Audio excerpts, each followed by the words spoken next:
Humans invest a lot of time and money exploring the unknown. First outer space, then the ocean floor. But there's another frontier we're trying to conquer. Scientists call it the deep frontier. I'm talking about how far down to the Earth's core we've made it so far. During the 60s, humans tried digging the deepest man-made hole on Earth. This took us deep into the Arctic Circle. What later became known as the super deep borehole is also the deepest artificial point on Earth, reaching the depth of 40,230 feet. It took 20 years to drill this far into the Earth's crust, and researchers say this is only about 1/3 of the way through to the mantle. Here's a quick anatomy of our planet. If the Earth is like an onion, the crust is like the thick skin of this onion. This part is only 25 miles thick. Beyond this is the 1,800-mile deep mantle, and after that, right at the center of the Earth, is the core, which is made up of 2 layers, inner and outer. Now, can you guess where on the planet the crust is at its thinnest? On the ocean floor. When American scientists understood that, they started drilling holes on the seabed. This gave way to Project Mohole. It began in 1961, but their technology to drill deep holes on the ocean was really bad. They had to improvise. They installed a system of propellers along the sides of their drill ship to keep it steady over the hole. The main challenge was to drill as vertically as possible. Otherwise, that deep hole would look more like a deep maze. Both the Kola Super Deep Borehole project and the Project Mohole came to an official stop in the years that followed. But hey, humans have built some pretty deep stuff underground.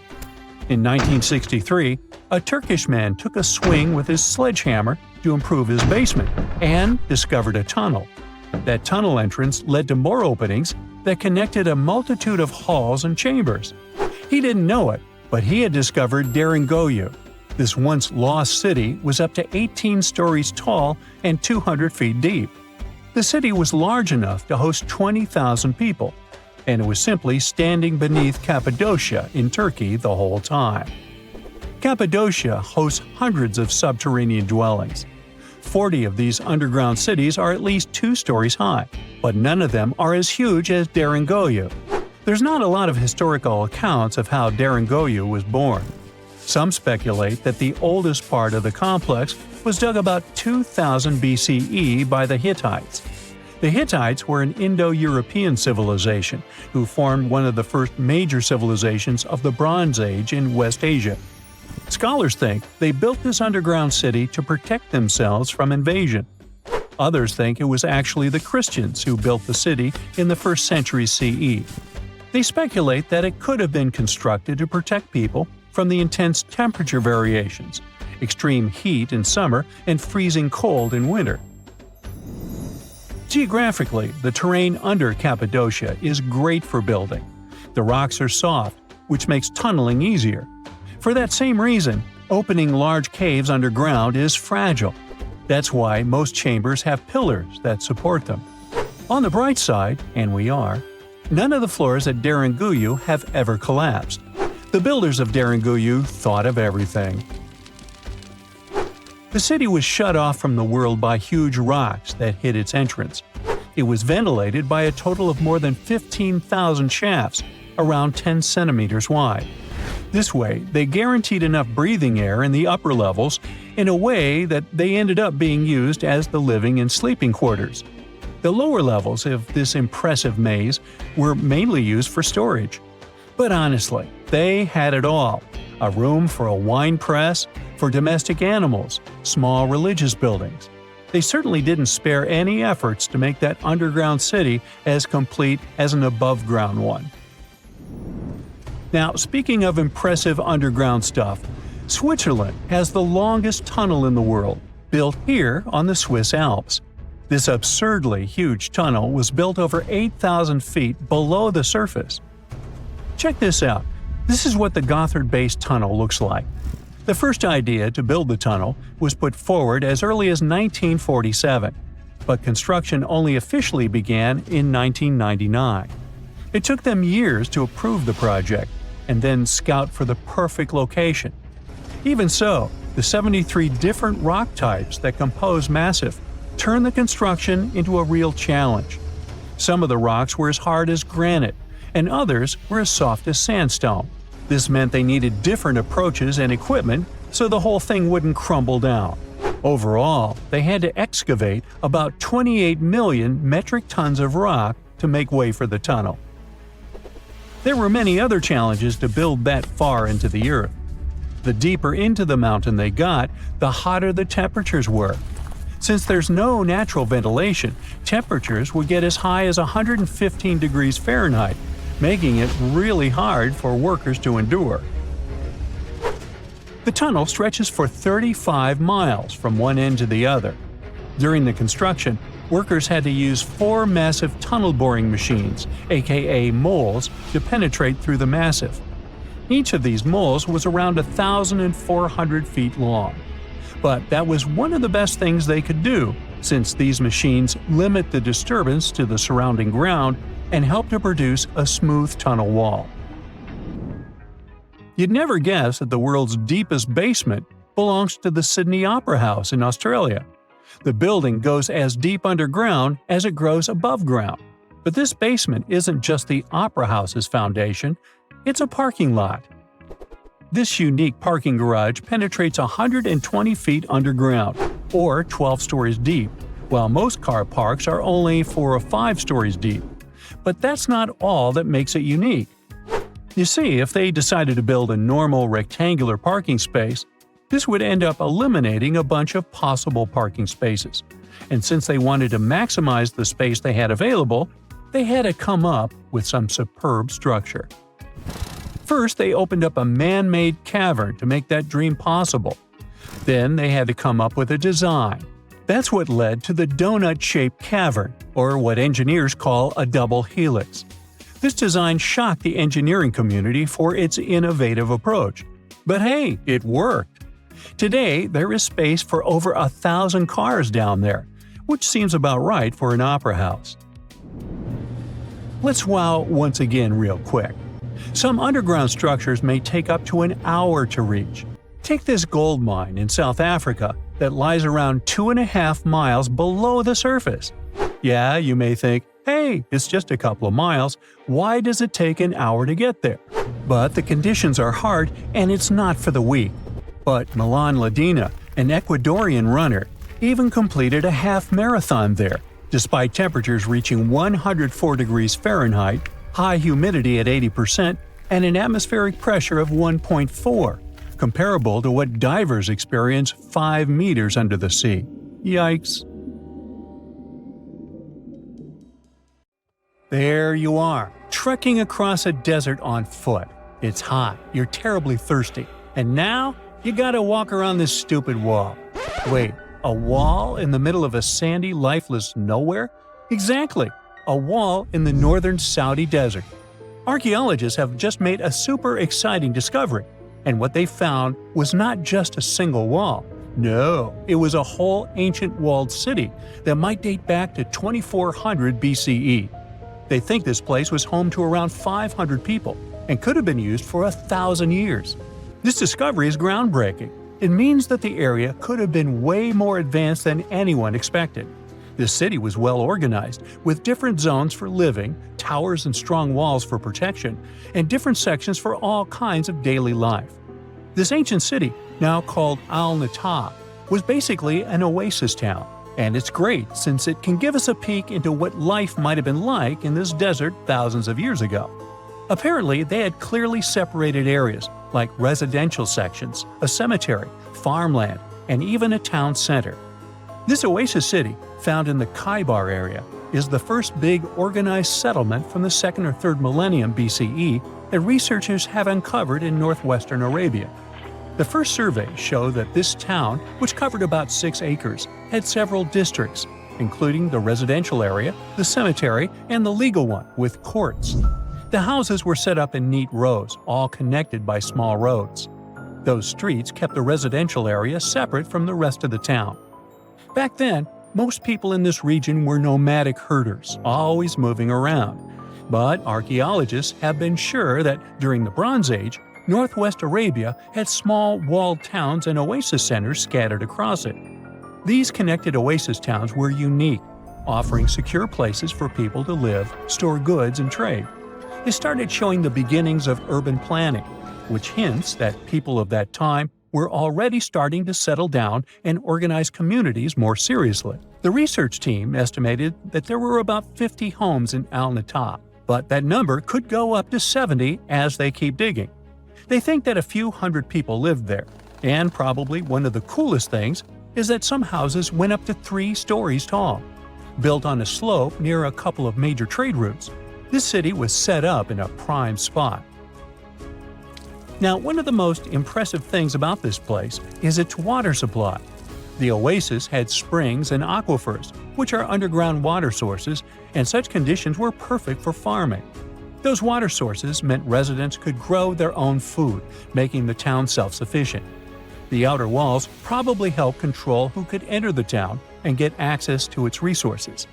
This settled way of life was an impressive shift from nomadic living to a more agro-pastoral lifestyle, which means a mix of farming and herding animals. Another find that supports this theory is a bunch of tools like grinding stones, mortars, and pestles discovered inside the town. People there must have ground grains and prepared food. They had a diet of cereals, meat, and milk from animals they raised themselves. These astonishing findings show that the inhabitants of the town could easily feed themselves and were surprisingly advanced for that time. Thanks to better access to Saudi Arabia in the past couple of decades, archaeologists now have a much clearer picture of what life there was like thousands of years ago. The most exciting thing is that Al-Natab might have been part of a whole network of similar fortified oasis towns spread across the region, and all of these connected sites could show us how trade routes and small settlements worked together at that time in that arid area. Now, at the same time, this recent discovery isn't the only one that has the scientific world buzzing with excitement. How about we visit Egypt and see for ourselves? After all, archaeologists have just found a stash of ancient Egyptian and Greek treasure underwater. They were exploring the lost city of Thonis Heraklion off the coast of Egypt, which sank more than 1,000 years ago. This city was legendary, and nobody even knew where it was until it was rediscovered in 2000.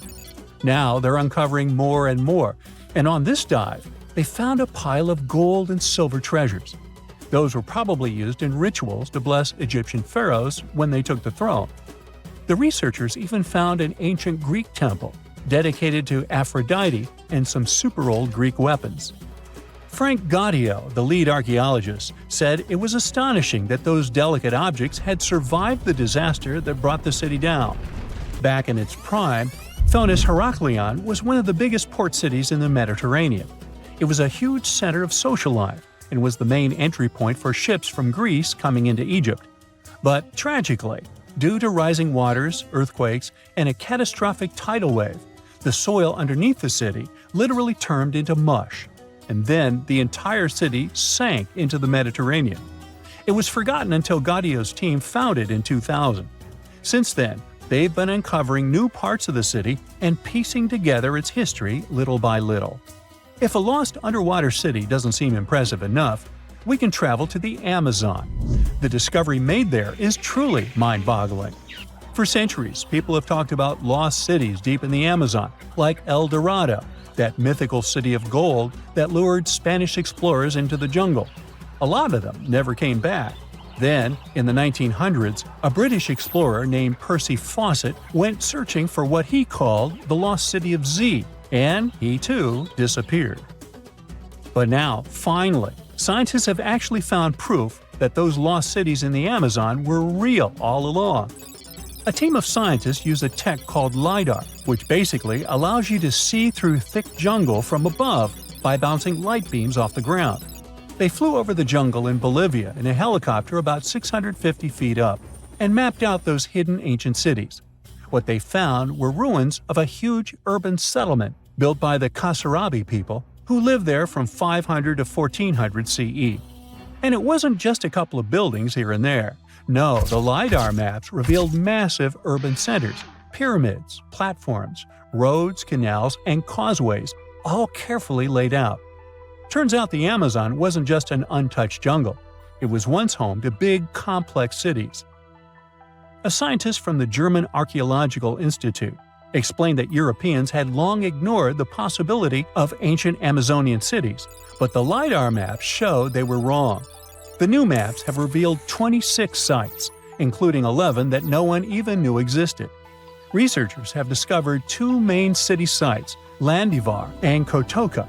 They had massive moat causeways stretching out like spokes on a wheel, linking the main cities with smaller surrounding settlements. Some of the canals even connected the cities to rivers and a big lake, which allowed water to flow through the area. Over the years, scientists found scattered ruins all over this region, but the thick jungle made it nearly impossible to connect the dots and see if or how they were related. With LiDAR, the whole layout came to life, showing that those sites were part of a much larger, organized urban system. It's now also clear that the sites had a greater meaning, since everything is lined up in a way that could be symbolic of the spiritual beliefs of the inhabitants. The Kasarabi culture isn't as famous as the Maya, but they had a thriving society in an area that faced huge challenges, like yearly flooding. And although the nearby Andes had their own monumental sites, the Kasarabi were doing something absolutely unique. They even had reservoirs to store water, which suggests they might have been dealing with occasional droughts, which is pretty unusual for the Amazon. Actually, those terrible droughts could be why the Kasarabi eventually left their cities around 1400 CE.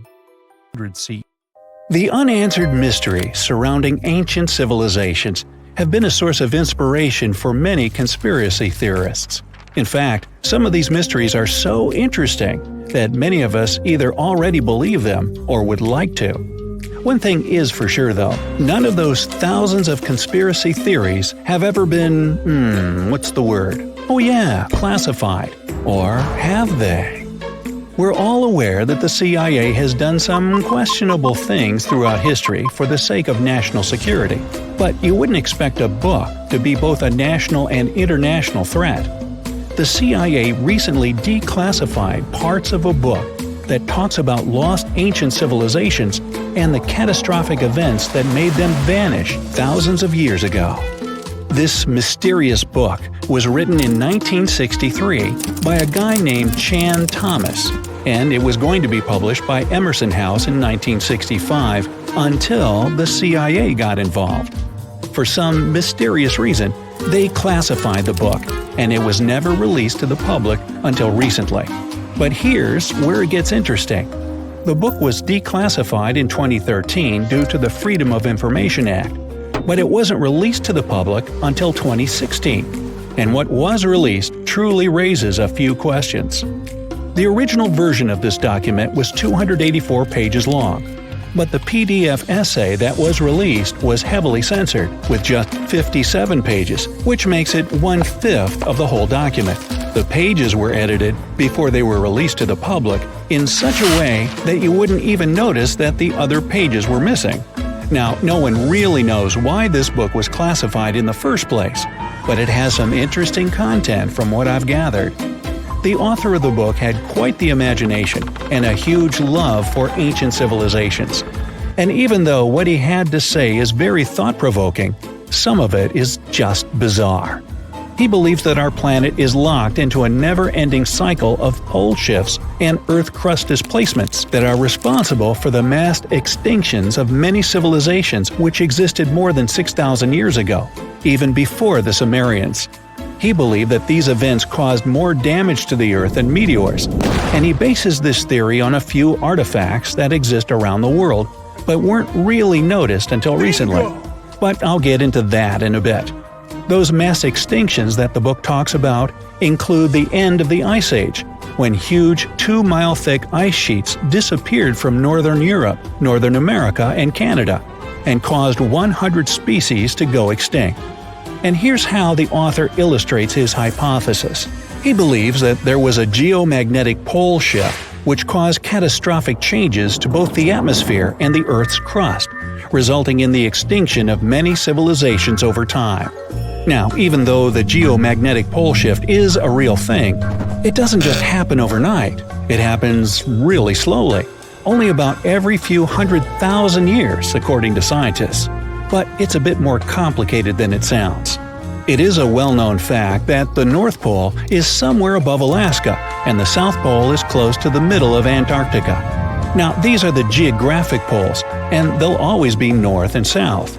However, the Earth's magnetic poles flipped a few 100,000 years ago. So, if you had a compass, let's say 700,000 years ago, it would instead point south and show you the Antarctic. But the author of the book has a different theory. He believed that the flip of the north and south magnetic poles doesn't happen every few 100,000 years, but every 12,000 years, and that this flip occurs in just a few hours, causing a catastrophic apocalypse. He thinks this happens as a result of an explosion inside the Earth's core. This explosion causes the magnetic poles to flip, but it also causes the Earth's crust to move. According to the book, due to these catastrophic events, a lot of the Earth's continents that were submerged underwater rose above sea level in just a few hours. Now, here's where it gets interesting. The author also states that the Peruvian Andes were beneath the ocean before the last pole shift. And even though it seems far-fetched, since the Andes are approximately 22,000 feet above sea level, there was evidence to support that claim in the late 80s. Scientists found whale bones and fossils that are said to be millions of years old on top of the Andes and the Himalayan mountains. It's also suggested in the book that the deep freeze the Earth went through during the Younger Dryas event caused the Gulf Stream to be disrupted, and he points to some interesting evidence to support that theory. Frozen mammoths were found trapped in blocks of ice with food still in their mouths. Now, this is a true mystery, because freezing cold weather is in their nature, and they were among the few animals that could truly survive in the Ice Age. So, what could have caused them to freeze so quickly? Kinda makes you go, doesn't it? The document describes the Great Pyramid of Giza as a true enigma as well. The Pyramid of Giza is made out of 2.5 million stone blocks that are placed on top of each other with great precision. It's close to 750 feet wide and more than 450 feet high. To this day, we're still not able to explain how it was constructed, and it's quite difficult to understand the internal design as well. On the inside, the pyramid has no similarities to the other pyramids, and, despite popular belief, there were no mummies found in any of them. If you think that's a bit weird, wait for the next one. There are absolutely no hieroglyphs found in any of the pyramids, and that goes both ways. What do I mean? There are also no pyramids, or anything that resembles a pyramid, in any hieroglyphs either. Mr. Thomas believes that the pyramids were created hundreds of thousands of years before the Egyptians by a civilization that went extinct. Speaking of civilizations, in his book he even mentions the Greeks. He claims that in Greece, there was another ancient race of people that went extinct as well. He claims they were extremely tall with blue eyes and blonde hair, and had access to advanced technology that the Greeks couldn't have known about in their prime. Now, before we drift too far away from the stone blocks, let's talk about another mystery, the temple in Baalbek, Lebanon, and its ginormous foundation blocks. Those stones, which make up the Heliopolis, were also used for the temple in Rome. The foundations of the temples are made of 900-ton trilithon stones, and according to the author, this is proof that there must have been a lost ancient civilization with advanced technology. Now, most archaeologists claim that those stones were made by the Romans. However, there's no evidence to support that. The Romans didn't have the technological equipment to make the stones or lift them. So, you might think, what if they just made them in that place right then and there? Well, those stones were also lifted 30 feet high and were placed next to each other with mathematical precision. And let's not forget about the blocks on top of the Heliopolis in Lebanon, which weigh about 800 tons each. But wait till you hear the next one. The Romans don't even credit themselves for these stones. They claim that they built up the sides, but they don't take credit for the extraordinarily large and heavy foundation stones. The author also makes an interesting point about the distance between the Roman capital and Baalbek in Lebanon. Why would the Romans build the world's largest monolithic stones in such a remote area, and so far away from their capital, and never take credit for it? Well, folks, it's a mystery to me. Now, let's move on to the most intriguing enigma, Easter Island, which is located in the middle of the Pacific Ocean, or nowhere if you will. The author questions how people found it or even settled in such a remote island that long ago. One of the signifiers of Easter Island are the Moai statues, and the mystery surrounding who they depict and why. What's an even bigger question is how they were created, moved, and positioned in the places they were found.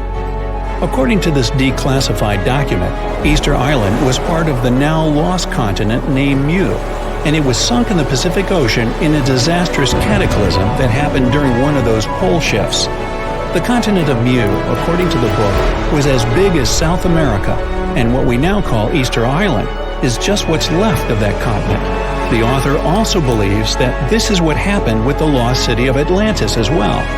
Plato is even quoted about this, saying that the whole city of Atlantis sunk miles beneath the waves within just a day.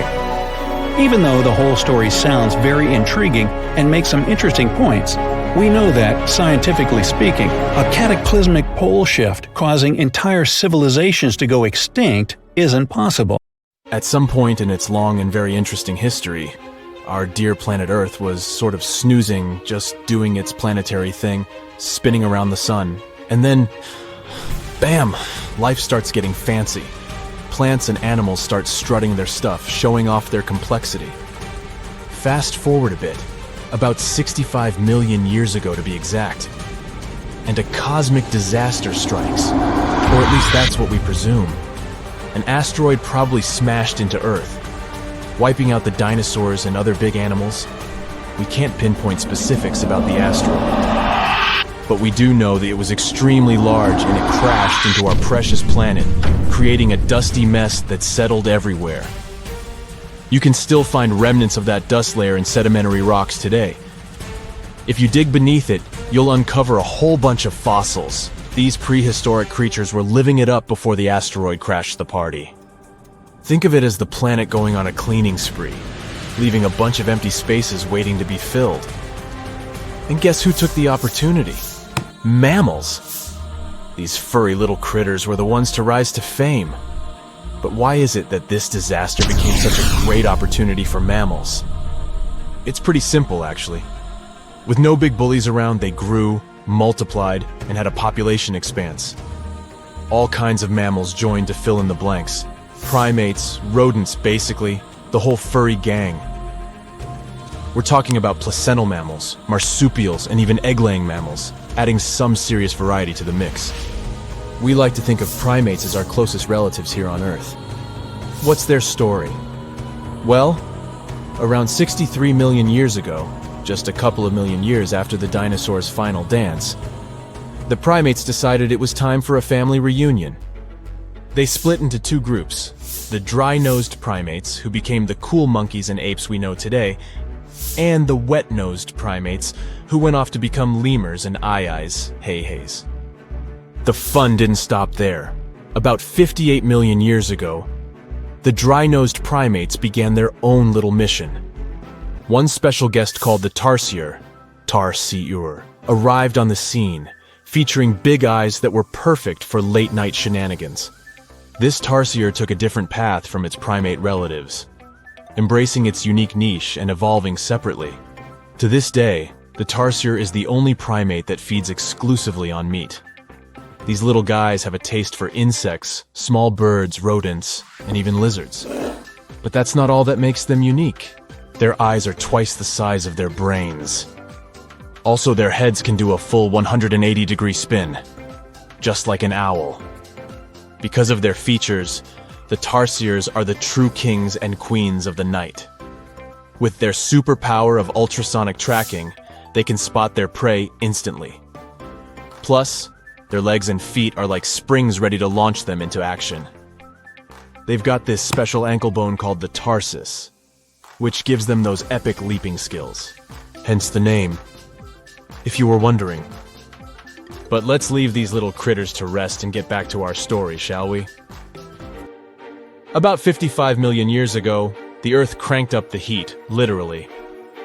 This sudden hot pod was a bit too much for many deep ocean dwellers and plants to handle, and they bid their farewells. But hey, every goodbye is an opportunity for something new, right?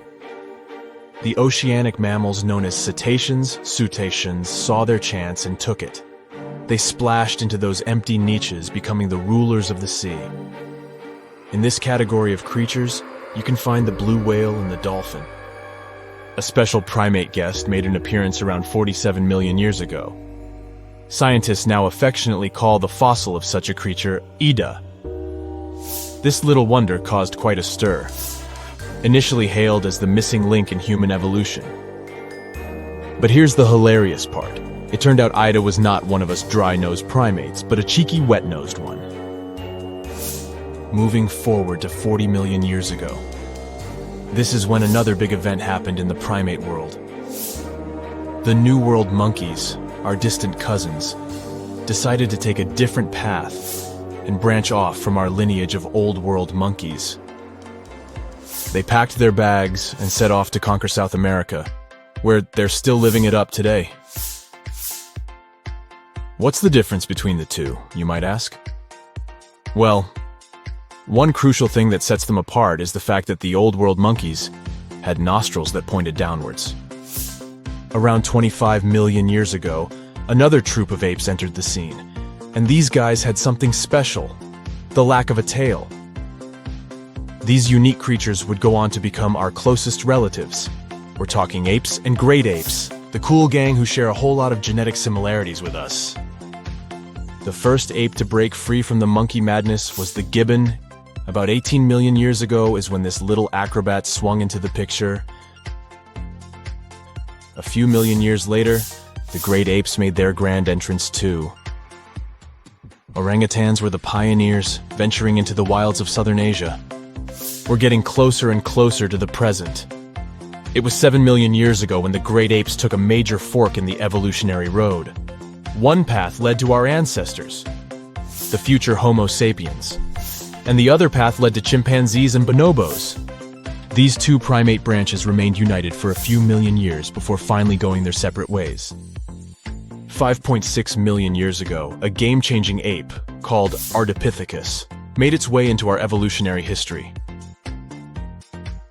It had a special talent, bipedalism. That's right, this was one of the first apes to walk on 2 feet, probably making its primate buddies raise an eyebrow or two. The real showstoppers, however, arrived around 4 million years ago, the Australopithecus crew.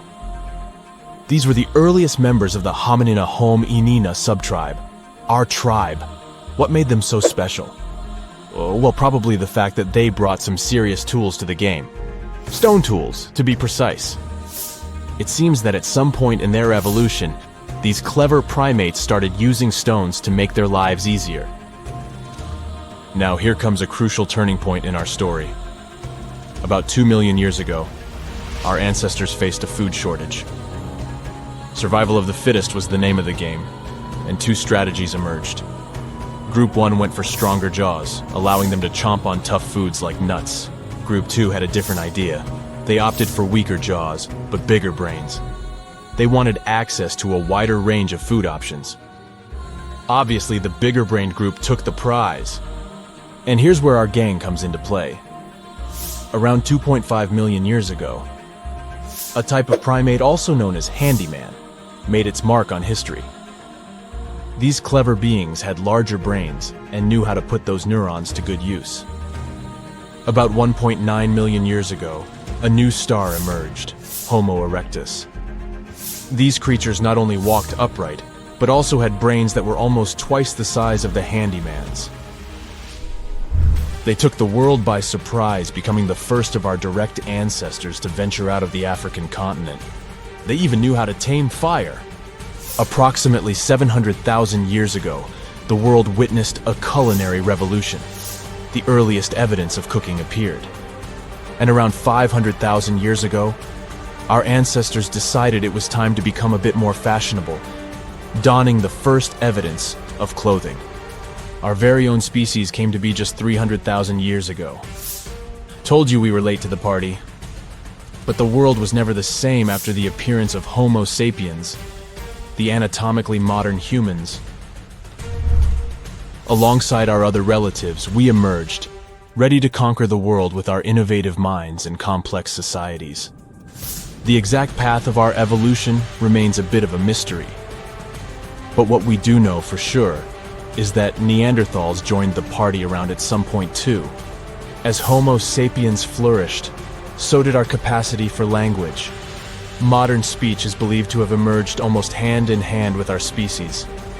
We started expressing ourselves, sharing stories, and shaping the world with our words. So, there you have it. It took 13.8 billion years of cosmic history for humans to make their entrance.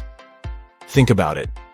99.998% of the time since the Big Bang, we weren't even around.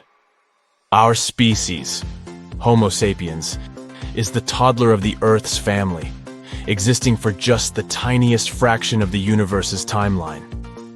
Yet, in this blink of an eye, we've managed to unravel the entire story that led to our existence. The story won't end with us. It's an ongoing saga, still being written with every passing moment. We're in the Caribbean, and these are the Taino people. Scientists have long believed that they were the first inhabitants of the Greater Antilles, and those people were roaming the Isles long before Columbus discovered this place. However, a recent discovery showed that there were some other peoples living there. These guys are called the Archaic people, and they are now known for being good at using stone tools. They've used a whole bunch of polished tools, such as hammers, axes, and whatsoever. We still haven't found out how they managed to invent and produce all those tools without special equipment. Scientists are now looking for a sort of necropolis, or a similar archaeological site, to find out more about these people. Another curious settlement was found a couple of years ago, not far away from Florida. This one is pre-Columbian too, but it seems that the dwellers there were more into fashion than crafting using stone tools. The scientists discovered a complex of 37 oyster shell rings. There were many households with these rings, and the locals would produce beads from the shells of marine creatures. By the way, long ago, beads weren't intended only for fashion, but they were also an important social instrument. People would sew them on their clothes to manifest their power or wealth. Sometimes archaeologists manage to discover whole cities. This is exactly what Eleni Korka, an archaeologist from Greece, did. She found the lost city of Tania back in 2018. It wasn't a lucky coincidence. The whole search took as much as 34 years. By the way, Tania was even considered a mythical city. The city of Tania was a Trojan-founded city, and the ancient texts claimed it was incredibly wealthy. Well, seems like the texts were true. The archaeologists found around 200 coins on the site. Some jewelry was found there too. For instance, there was an iron ring with a seal. They also found a gold coin that was supposedly used to pay for a journey to the afterlife. Yeah, back then, people believed that it existed, and they needed to pay for a ticket to get there. The discovered clay, stones, and marble floors help us imagine what their dwellings looked like. And the archaeologists also found some vases there. One of the earliest examples of human-made art is located in the cave of Altamira in northern Spain. The paintings in a Paleolithic cave are so special because they're not monochrome, but have several colors combined. Still, these earliest masterpieces were hidden for a long time. They were only discovered in 1868, and today, this cave is a UNESCO World Heritage Site. Despite how old these paintings are, they're well preserved, because they've been well isolated for all this time. Since the gallery was located deep in a cave, it was almost impossible for external climatic influences to ruin these prehistoric masterpieces. We are now in England, 2009. Meet Terry Herbert, a member of the Blockwitch Research and Metal Detecting Club. One day, he was casually inspecting plowed farmland in Staffordshire with a metal detector. I guess he must have wanted to find something special, but I bet he didn't expect to find what he actually stumbled upon. He discovered something that scientists later called the largest hoard of Anglo-Saxon gold and silver metalwork ever found. There's a list of items discovered, but if I start reading it to you, it's going to take me a really long time. To make a long story short, the archaeologists found 11 pounds of gold, 3 pounds of silver, and about 3,500 pieces of jewelry. No wonder this discovery is called the Staffordshire Hoard. The Birmingham Museum and the Art Gallery and Potteries Museum chipped in and bought the entire collection for over £3 million. Messages in a bottle are a famous cultural phenomenon we often see in movies, but it turns out this method of preserving letters is quite efficient. This is proven by the Dead Sea Scrolls. Back in the 1940s, Bedouin shepherds discovered 7 scrolls contained in clay jars in a cave. These scrolls were determined to be around 2,000 years old. But these manuscripts were only the beginning of a number of great discoveries. The Bedouins sold these manuscripts, but people continued finding more. The last discovery took place in 2021, and who knows, maybe there's more to find. Another piece of art recently found in a cave was a painted shell. This fossil was discovered in northern Italy, and scientists believe such fossils were collected by Neanderthals. This find is curious for a reason. Neanderthals are believed to have been quite primitive, but this shell proves the opposite. Back in 2004, Robert Muckle, an archaeology professor, heard about a peculiar site hidden in the forest of the North Shore Mountains of British Columbia. Robert knew that a few old cans and a saw blade had been found there. This place was believed to be a sort of logging camp, but a thorough excavation that took 14 years to complete revealed something different. Turns out, it wasn't a logging camp, but a long-lost Japanese settlement. The archaeologists found around 1,000 items, such as white and blue rice bowls, teapots, pocket watches, sake bottles, and buttons. The ceramics weren't that well preserved, so they only discovered hundreds of fragments. In one of his interviews, Robert mentioned that they also found remnants of a bathhouse. The community that lived there was pretty small, since there were only about 14 houses found. The scientists believe that they must have lived there in secret. People have changed their preferences over the centuries. Fashion has certainly changed, and our houses too, not to mention our technologies. But there's one thing for sure that's been unchanged: our love for food. Scientists managed to discover some of the oldest examples of people's favorite food. They inspected some ancient pottery and managed to find traces of best-loved food dating back to around 2000 BCE. It all happened in Sicily. And guess what that food was? No, it wasn't pizza or pasta, but olive oil. And there's more. Researchers from Egypt discovered some lumpy substance in some ancient pottery, which turned out to be cheese. It dates back to the 13th century BCE. I guess it didn't smell nice, since that cheese is estimated to be over 3,000 years old and was bacteria-ridden. Cool fact here, this cheese must have been quite exquisite. After studying it, scientists came to the conclusion that it was cooked with a variety of milks. They claim ancient people used a mixture of cow's milk and sheep or goat's milk. You probably thought, hey, you mentioned olive oil and cheese, but what about bread? Sure, bread is inseparable from almost any culture, and different people have had their own type of bread. And there's scientific proof that bread was one of the first dishes people learned how to cook. A group of archaeologists found some bread that was over 14,000 years old. 14,400 years old, to be precise. What's weird is that people back then weren't familiar with agriculture. They were hunters. And technically, this old bread predates the age of agriculture by 4,000 years. Yeah, there's still much to learn about the ancient world. Here comes the, not the sun, and the Beatles song, but here comes the bonus fact. And right, it's about the Beatles. Yeah, I know, they're not exactly new. The band was formed in 1960. But not all of our facts have to be thousands of years old to be cool. Back in 1966, the Beatles did a live performance of their song Paperback Writer on the TV program Top of the Pops. The BBC somehow didn't record the performance, and all the fans were sure it was lost. Nope. Turns out that David Chandler, a fan of the Beatles, recorded the show with his personal camera. It was long forgotten and stored in the attic for many years. The recording was rediscovered in 2019. I guess that's a pretty cool find. Tunnels, metro, underground systems, and even secret passageways to the houses of the rich and famous. Why else do we need tunnels, you may wonder? To hide. Many cities have underground tunnels and even underground doppelgangers. Now let's make it clear. Those passages are normally not connected, contrary to the popular rumor claiming that it was possible to get from Scotland to Turkey using underground passageways built around 5,000 years ago. I mean, it sounds insane even today. Imagine building it back in the day.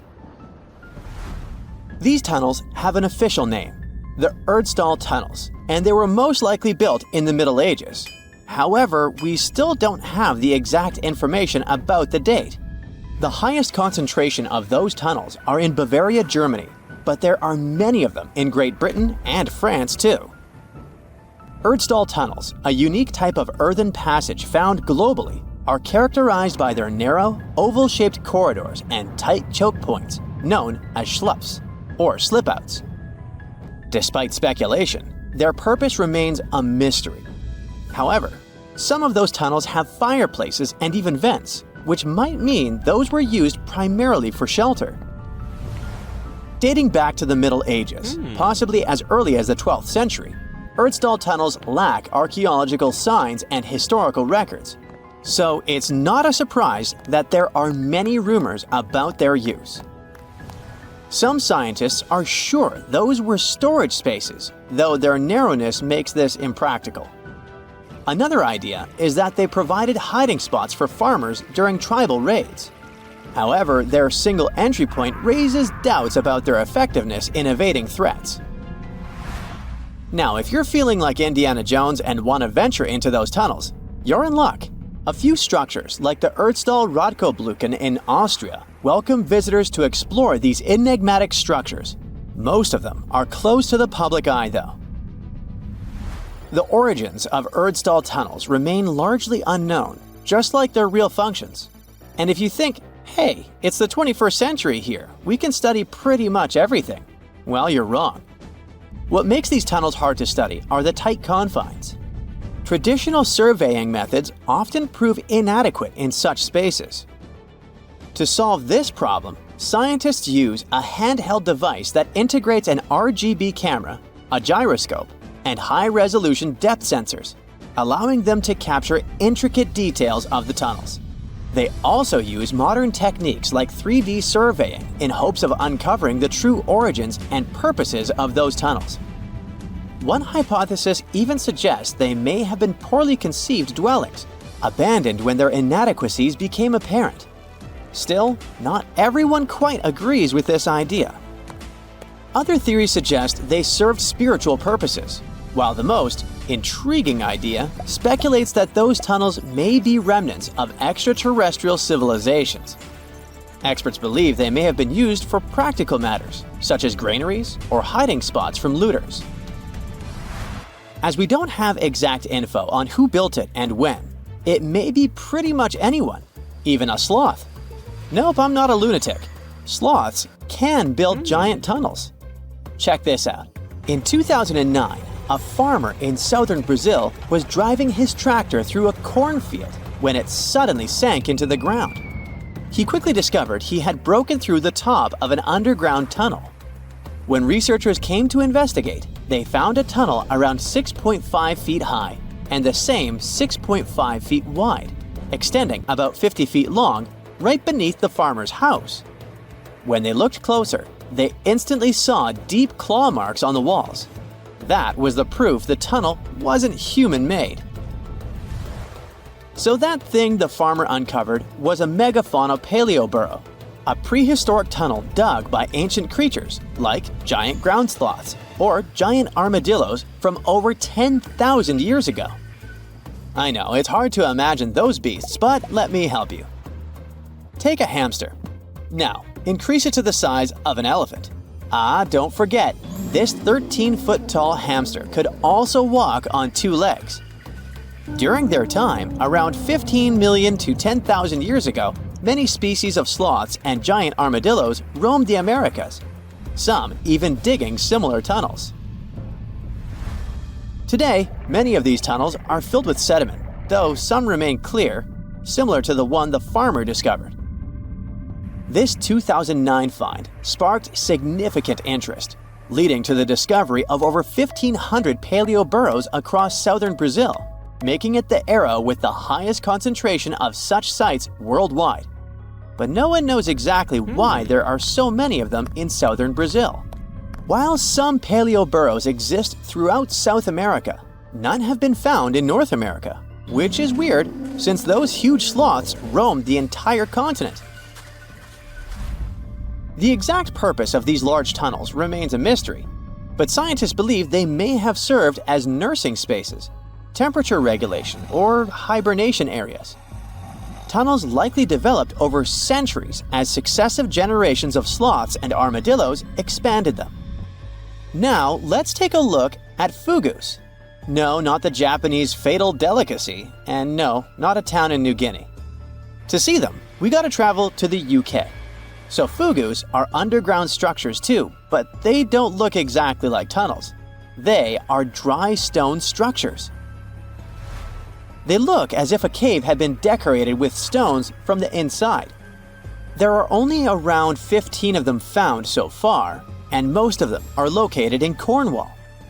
According to the estimates, those tunnels were built about 2,400 years ago, and they're still in pristine condition, which is truly fascinating.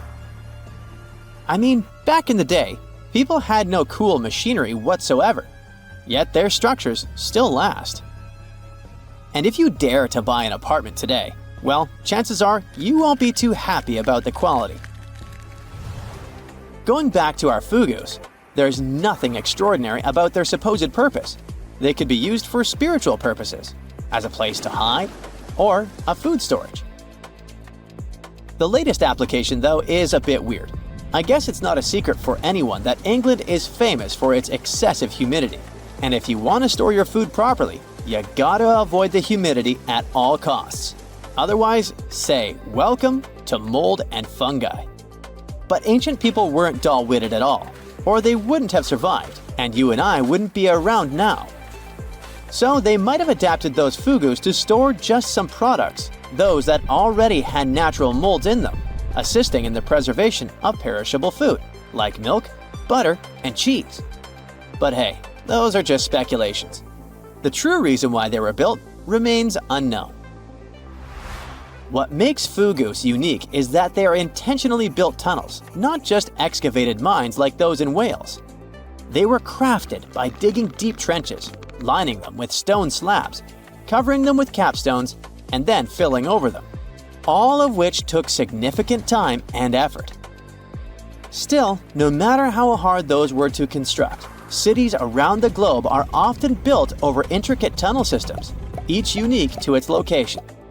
For instance, Paris is famous for its extensive underground quarries, which were abandoned years ago, but still pose a risk of collapse in certain areas above. London boasts one of the largest tunnel networks in the world, including many that were specifically created for military purposes.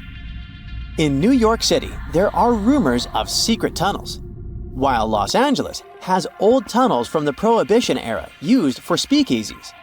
Many other cities also have their share of enigmatic tunnels, and surprisingly, Florida is no exception. It happened in the year 2011 in Ybor City. Near a former post office, flooding uncovered something weird, a section of an unknown structure. Back then, people didn't pay much attention to that, so it took another 7 years to discover something truly fascinating. This historic neighborhood was founded in the 1880s, but it remained unknown until 2018 that it also has a hidden tunnel network. We only learned of it because of renovation work. The exact purpose, of course, is unknown, but most scientists are pretty sure that they serve to connect to early gaming spots and the port of Tampa. Figuring out how extensive the tunnel network is tricky. In 2018, a historic home in Seminole Heights revealed locked doors leading to tunnels from the 1920s. One local even said he traveled through a tunnel for 20 minutes. Rumors suggest some tunnels connect to the Hillsborough River and Ybor City. Research is ongoing, but no new info has emerged yet.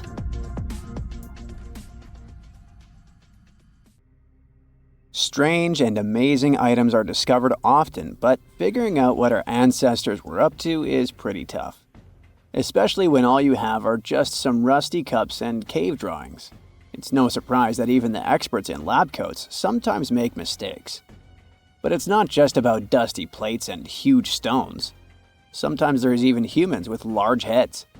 So grab your digging tools and let's travel back to ancient times to explore incredible societies that even scientists can't fully explain. Sardinia may look idyllic now, but I'm not gonna lie, I wouldn't fancy visiting it 3,000 years ago. Rumor has it, terrible giants roamed around this island back then.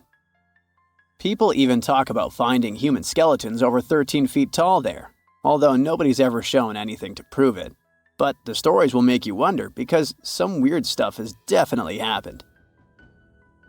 In 1974, over 5,000 pieces of broken stone artifacts were found in a part of the island called Monte Prama, but instead of being displayed in a museum, they were locked up in an underground vault for about 30 years. Sounds a bit suspicious, doesn't it? When they were finally displaced in 2005, scientists put the pieces together to find statues of 38 giant men standing 8 feet tall. Not quite as tall as the legendary skeletons, but still pretty huge. It's thought these statues were made by the Nuragic people, who lived on the island a long time ago. Besides giant statues, they also built over 8,000 massive stone buildings. Perhaps Nuragic weren't giants themselves, but they definitely liked their things big. I do too. I like a big number of likes on our videos. That would be pretty great. Thank you if you liked this and subscribed. Now back to the video. You and I are pretty smart, but we might not be the smartest humans ever. Actually, we might not even be the smartest species. Since 1913, some skull fossils found in South Africa have hinted at a possibly smarter contender called Boskop Man. This human-like species might have lived as recently as 10,000 years ago. Their skull suggests they had really big heads, which means their brains could have been 30% bigger than ours. Wow! Their average IQ could have been around 149, making them among the smartest 0.05% of people today. But if a Boskop Brainiac was so much smarter, why are they not around and we are? Well, bigger isn't always better, you know. Our brains are a lot bigger than our ape relatives, mainly in the prefrontal cortex. This part helps with high-level tasks like making decisions, remembering things short-term, and being aware of ourselves. The parts of the brain that handle our senses and movements haven't really grown much. So, maybe the Boskops spent too much time dwelling on the past rather than doing practical things like hunting. But this is all just guessing. We really don't know what happened to these clever cousins of ours. Some people even argue that Boskops weren't any different from us, with the only evidence being parts of skulls. The jungle is huge. Did you know the Amazon rainforest is home to about 30% of all the world's plant and animal species? That's impressive. However, the history of one native species, humans, has long puzzled scientists. The mysterious Kasarabe people lived here for hundreds of years and then vanished around 1400 AD. People thought the Amazon only had a few scattered tribes, but recently we discovered big, unusual shapes in the ground called geoglyphs. These might look like simple shallow ditches, but they're actually the remains of a vast civilization that spread over 5,000 square miles and includes about 450 markings, some as wide as 1,300 feet. That's insane! They likely contained ceremonial buildings and could have hosted up to 1 million people as recently as 550 years ago. Thanks to new technology like LiDAR, which uses a safe laser to map the forest without harming it, we can explore deeper. In 2019, some scans showed miles of raised roads and pathways and even pyramids over 70 feet tall. They found 26 separate settlements, 2 of which were at least 250 acres each. Damn, that's like 330 soccer fields. It's not certain what happened to the Kasarabe people. Maybe European conquistadors drove them out. Maybe the most baffling ancient civilization is one we've never actually found a trace of. Yep, I'm talking about Atlantis, the grand city that supposedly sank into the ocean. The first mentions of Atlantis come from the ancient Greek philosopher Plato, who talked about a great city near the Strait of Gibraltar. But for ages, everyone just thought Plato made up Atlantis as a perfect version of his own Athens. So why, about 12,000 years after it supposedly vanished, do we still wonder if it might be real? Well, in the 19th century, U.S. Congressman Ignatius Donnelly wrote a book giving 13 reasons why he thought Atlantis was more than just a myth. Then, in 1965, some folks thought they actually found Atlantis when they discovered the Richat structure, a massive 25-mile-wide dome in Mauritania, Africa. It's so big that you can see the whole thing from space. 2 astronauts flying over the Sahara Desert spotted this giant eye staring back at them and thought they'd made the discovery of a lifetime. Unfortunately, there's no solid evidence linking this structure to Atlantis. It's believed to have formed from volcanic activity about 100 million years ago. But it does look suspicious, doesn't it? Still, we're no closer to knowing the truth. Imagine going back to about 3,300 BCE and finding yourself in South Asia. Welcome to the Harappan civilization. These people were way ahead of their time. They had cities like Harappa and Mohenjo-Daro, complete with baked brick houses, sophisticated drainage systems, and even public baths. This place might have had over 5 million people, making it one of the densest regions at the time. They also invented a system of standardized weights that was incredibly useful for traders. And trading they did.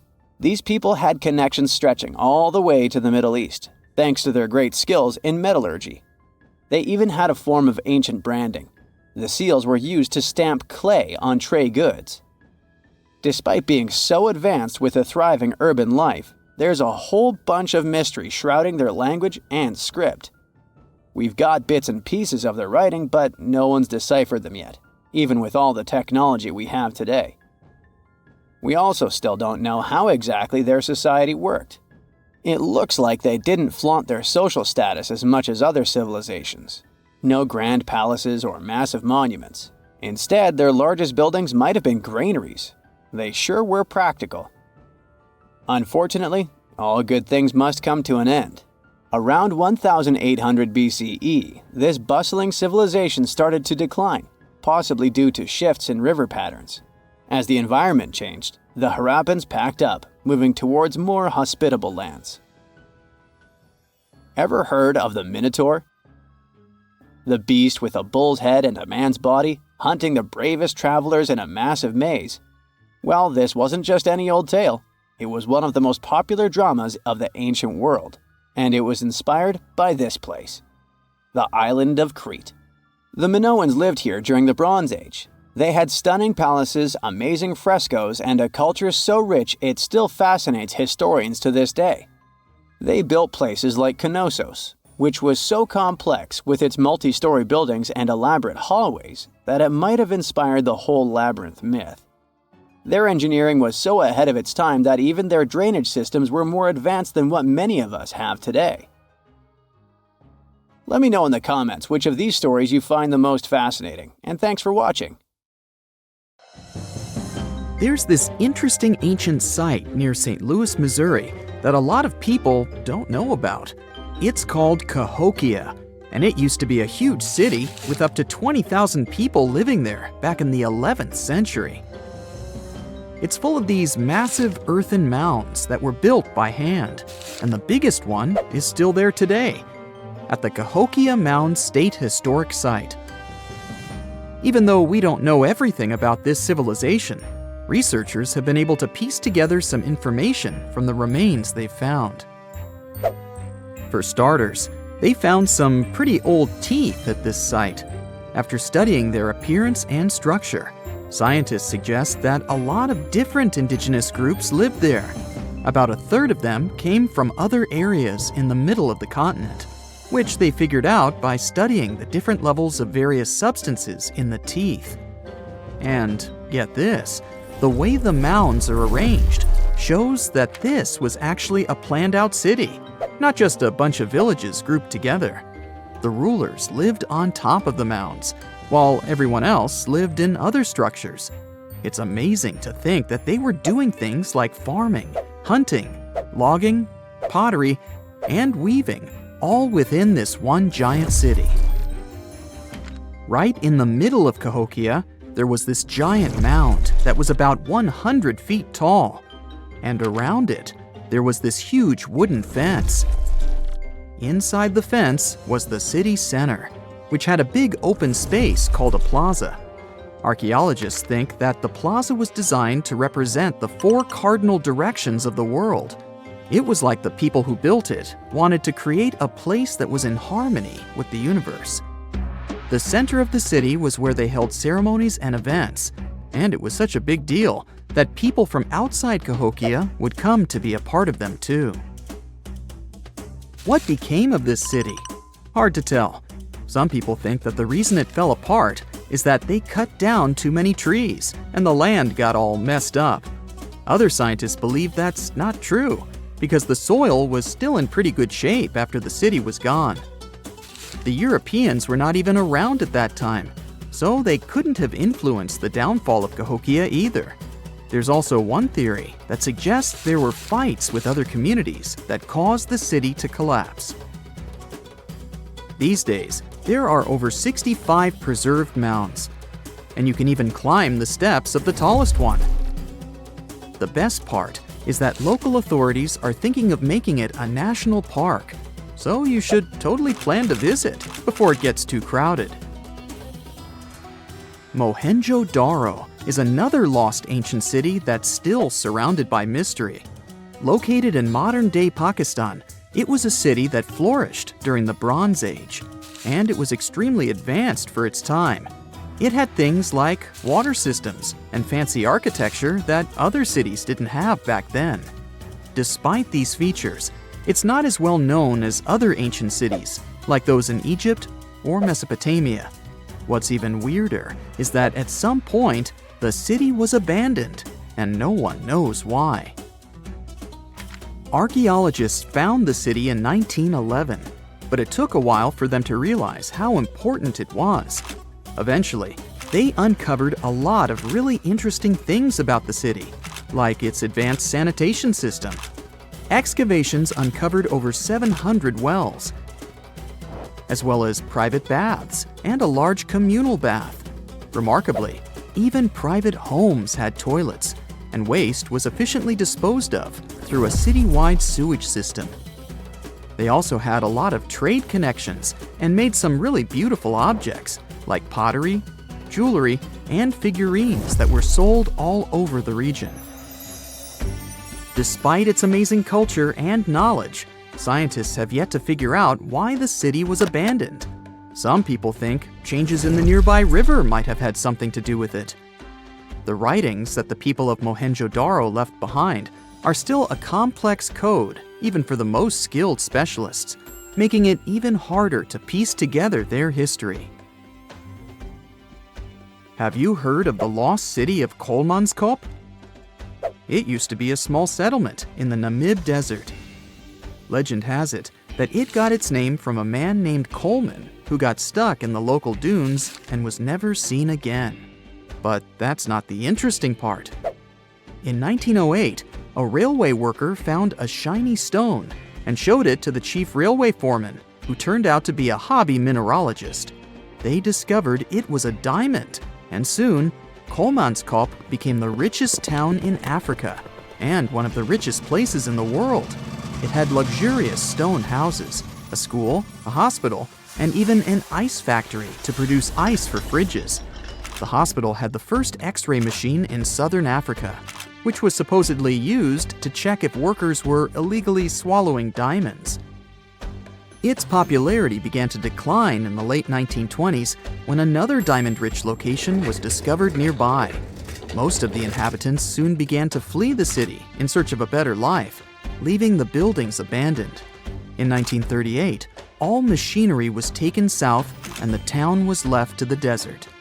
The last inhabitant left Kolmanskop between 1956 and 1960.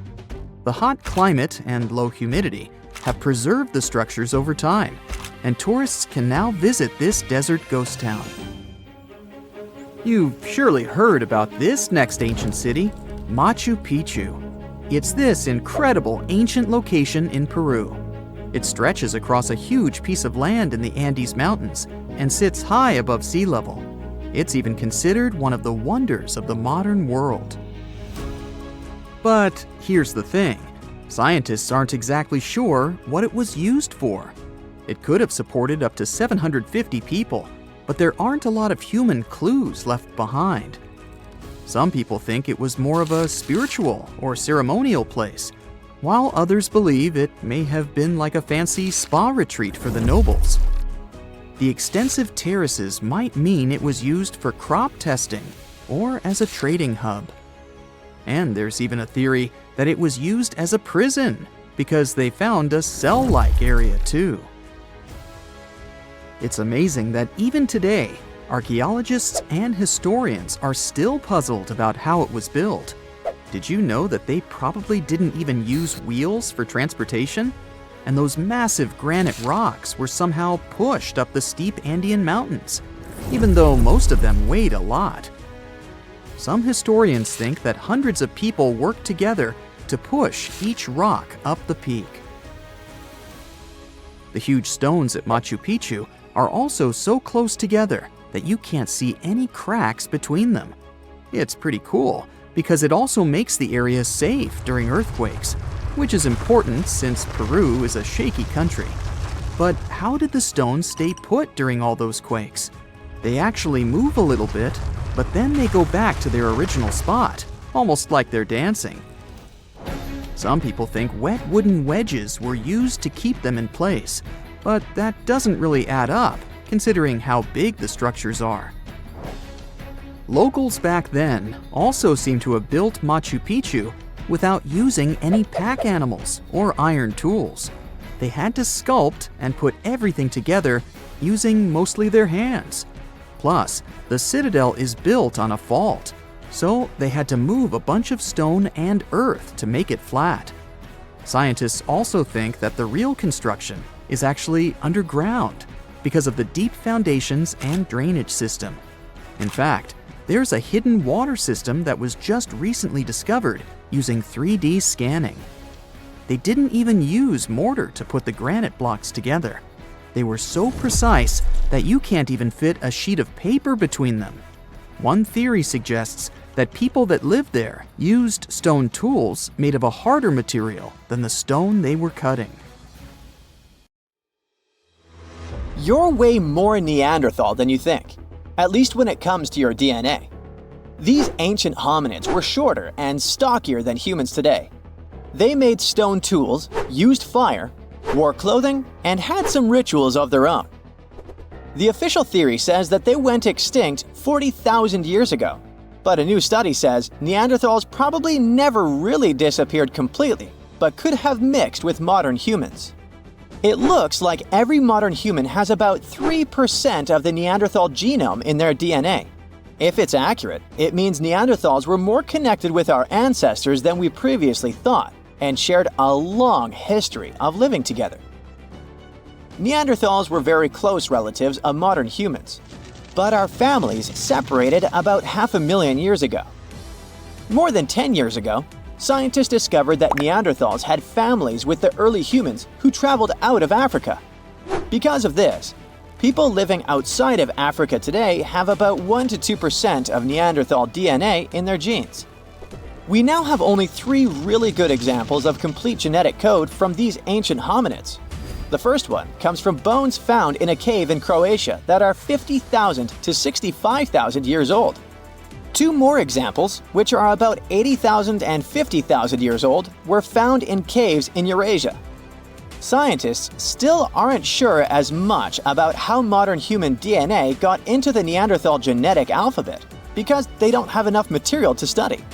But they did compare the existing DNA of 3 Neanderthals with the DNA of 2,000 modern humans. They found that the Neanderthal DNA might be made up to 3.7% of modern human genetic code. It means that in the ancient Neanderthal population, about 1 in 30 parents were modern humans.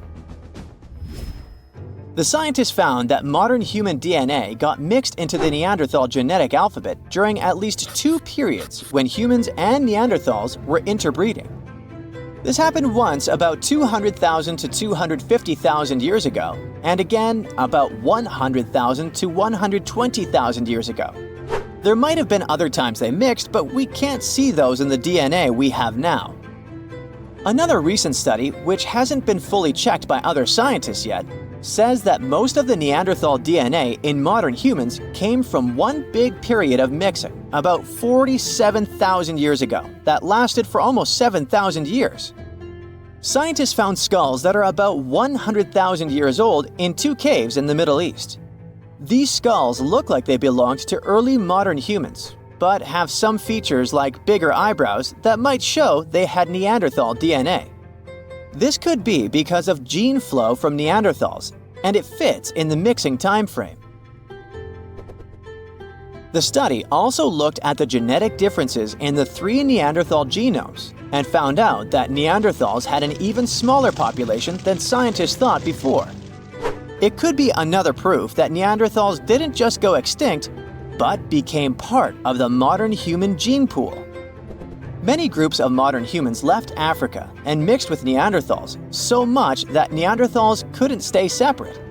In the future, scientists want to study how modern human DNA affected Neanderthals. This could help us understand if this mixing had good or bad effects on Neanderthals. Neanderthals aren't our only relatives from the past. There used to be at least 9 species of humans on our planet.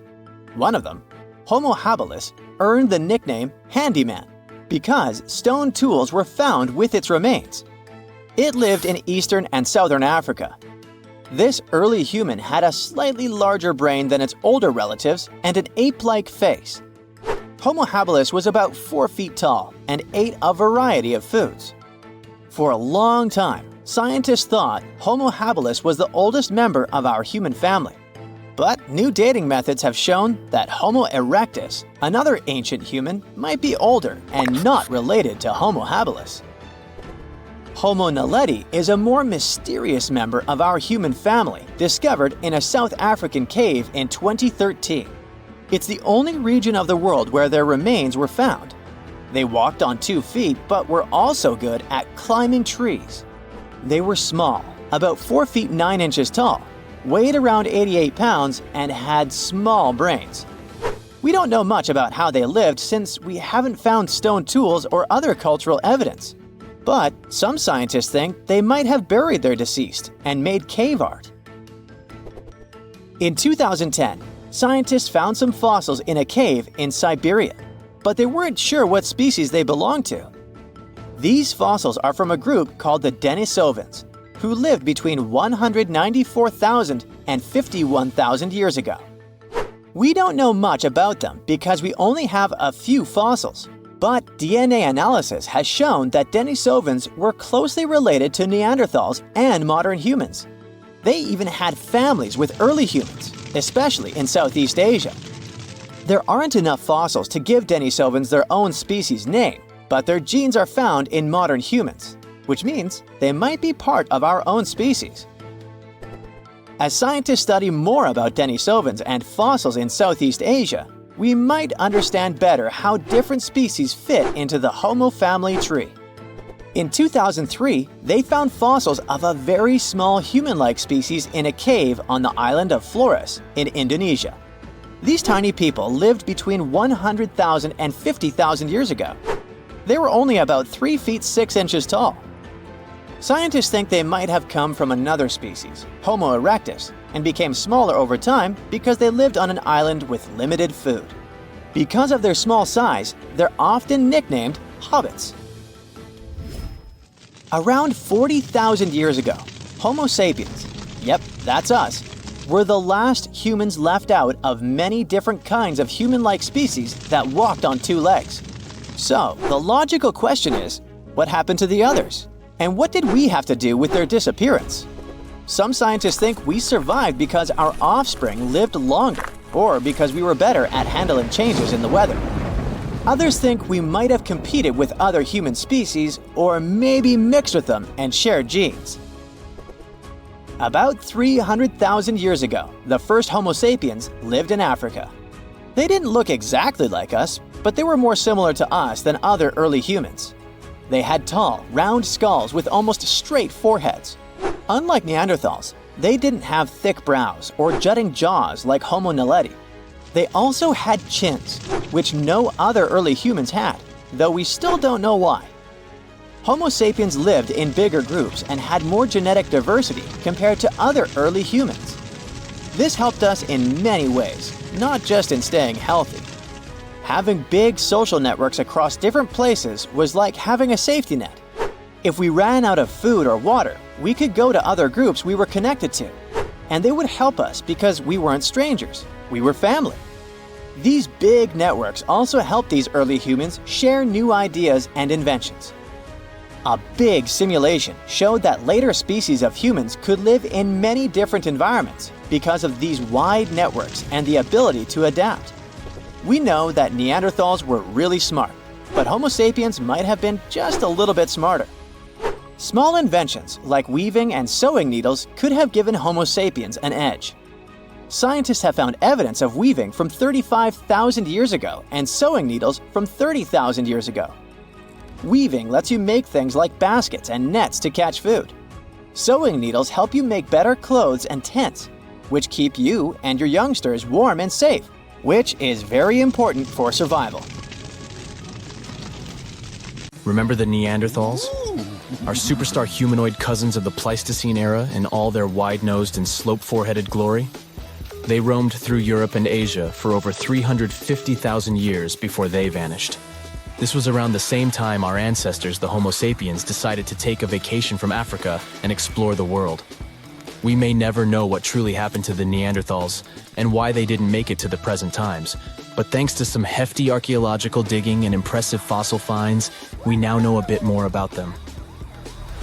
One theory for their disappearance is that the climate wasn't suitable for them anymore.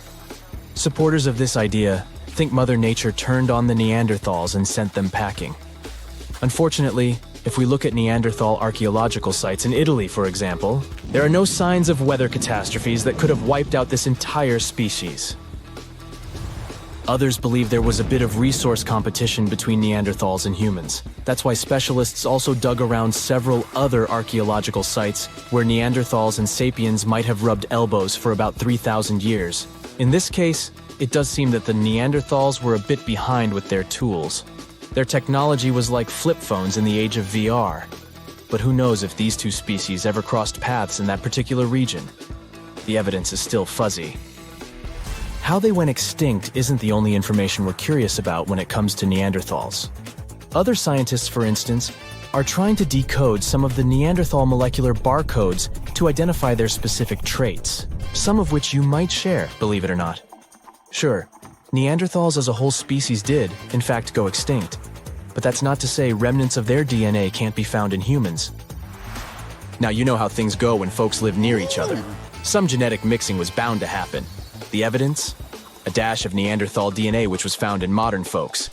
Now, this is where the plot thickens. Scientists thought that since Neanderthals never lived in Africa, their DNA wouldn't be found in modern African populations. Well, it turns out that African people have about 0.5% Neanderthal DNA too. This doesn't mean our Neanderthal relatives simply teleported through African territories without leaving any trace behind. What this discovery actually implies is that early humans might have visited Europe, mixed their genetic material with that of Neanderthals, after which they returned to Africa. That's a lot of migration. How did we stumble upon that Neanderthal DNA these days, you might wonder? Well, scientists gathered thousands of people from all around the world. Participants came from places like East Asia, Europe, South Asia, America, and Africa. Percentages may vary, sure, but around 20% of the good old Neanderthal DNA is still found in US modern folks. Sure, the average Joe only carries about 2% of that caveman swagger. If you're from certain places or families that have a smidge more Neanderthal in their gene soup, you're looking at 3% tops. Is there anything in particular that we share with our long-gone humanoid cousins? As it turns out, our Neanderthal ancestors gifted us more than just their company for some thousands of years. They also passed down the incredible legacy of their noses. Well, you see, the Neanderthals were outfitted with some seriously high-rising sniffers. These weren't just cosmetic, they were also quite the asset in chilly climates. The icicle-dripping, teeth-chattering kind of cold where your breath could freeze before it leaves your lips. During those days, the Neanderthal noses worked as personal heaters, warming and humidifying the cold, dry air they inhaled. For that kind of extreme weather, these impressive nasal skyscrapers turned out to be quite handy. When our Homo sapiens ancestors decided to leave the sunny savannas of Africa for a spot of frostbite up in Eurasia, they bumped into the Neanderthals. This encounter resulted in not just an exchange of pleasantries, but also an exchange of genes that coded for larger noses. This newfound genetic nugget was discovered by scientists who dug deep into the DNA of over 6,000 volunteers. To complete the study, these scientists meticulously compared this genetic data to snapshots of the volunteers' faces. They measured the distances between various points on each face, such as the height of the volunteers' nose bridges. They then played a game of spot the genetic marker to identify if certain facial traits were linked with specific genes. By the end of this exciting chase, they hit the jackpot. 33 shiny new genome areas were linked to facial features. One standout gene, named ATF3, was traced back to our Neanderthal ancestors and seemed to be the maestro of controlling nose height. Participants with Native American ancestry had Neanderthal hand-me-downs in this gene, contributing to their taller noses. Think of the ATF3 gene as a Neanderthal housewarming gift to us humans as we stepped into colder climates from Africa. Interestingly, this isn't the first time our ancestors have played pass the gene. Back in 2021, the same research team uncovered a gene influencing lip shape called TBX15. This gene was a little love note from the Denisovans, another set of our ancient relatives, who lived in Asia and went extinct around 30,000 years ago. Another part of the scientific community believes our Neanderthal buddies had this weird genetic feature when it came to their brains. Is that why they didn't make it? Through this theory, it was suggested that US humans might owe our brainy edge to a quirky gene mutation. This mutation gave our neocortex, that's the smarty pants part of the brain, a little population boom in the neuron department. This amazing gene of ours isn't all that different from the Neanderthal version. It's just one amino acid off. Just like ordering a coffee with one sugar instead of none. This tiny tweak is found in virtually all modern humans. Meanwhile, our extinct relatives, the Neanderthals, Denisovans, and other primate pals, all missed the mutation memo, at least according to the study. Now, let's not get ahead of ourselves. Just because we have more neurons doesn't necessarily mean we're geniuses by comparison. But these results do suggest that we might have rewired the brain in a way that gave us a cognitive leg up. Also, it's not all about this lone amino acid difference. It's just a piece of the puzzle. Scientists have previously found a whopping 96 differences between our DNA and that of Neanderthals that could have potentially affected our different outcomes as species. Studying Neanderthal DNA also gave us some insight into their relationships. In fact, we now have some solid evidence of what a Neanderthal family looked like. And surprisingly, it's not really that different from ours. For this study, researchers gathered information from a Neanderthal archaeological site located in Asia. They discovered that one particular family included a doting Neanderthal dad, his teen daughter, and a sprightly young lad who was possibly their nephew or cousin. Part of the group was also an older female relative, maybe an aunt or granny. Now, our young damsel would eventually pack her bags, wave a teary goodbye, and leave her papa's home when she found Mr. Right. Had she been a boy like her young cousin, she would have been a happy homebody. But worry not, she wasn't stepping into a world of strangers. Her new community likely had some familiar, friendly faces. But how were scientists able to predict the ending of this story? By browsing through their gene pool, researchers were able to figure out that the Neanderthal social structure was patrilical. What this means is that most female Neanderthals left their homes when choosing a partner and started a new life with another family. The same research shows that our cave-dwelling clans likely weren't living in isolation either. Families living close by were probably visiting the same rock sampling areas to make their stone tools, the equivalent of a neighborhood hardware store. And when they weren't tooling around, they were busy hunting delicious meals like ibex, horses, bison, and other wandering critters. Scientists, however, were careful to add that this ancient family portrait might not represent the full spectrum of Neanderthal social life. They've kindly asked future archaeologists to get more Neanderthal DNAs on the Ancestry websites. 54,000 years ago, there was one interesting group that lived in caves. A father, daughter, and a couple of other members who were their close relatives. And the cool thing here is that they were the first Neanderthal family we know about. A team of scientists studied ancient DNA from their teeth and bones to learn more about early human society. And this research showed a cool thing. They probably lived in these caves at the same time, together. There were 11 Neanderthals that lived together in one cave, and 2 others from another cave that was somewhere close in the neighborhood. So there were 13 of them, 8 grown-ups and 5 kids. Together with their DNA, scientists also found their stone tools and animal bones. Neanderthals are the ancient human relatives that are definitely the closest ones to us. Their skull was long and flattened if you compare it to the skull of Homo sapiens that's more globular. They also had this specific prominent brow ridge above the eyes. You can easily recognize them by their face too, with the central part of the face protruding forward. Plus, they had a large, broad nose. Some believe their nose was a way of adapting to living in cold, dry environments. When the inside of the nose is bigger, it moistens and warms the air you breathe better. Unlike us, they didn't have much of a chin.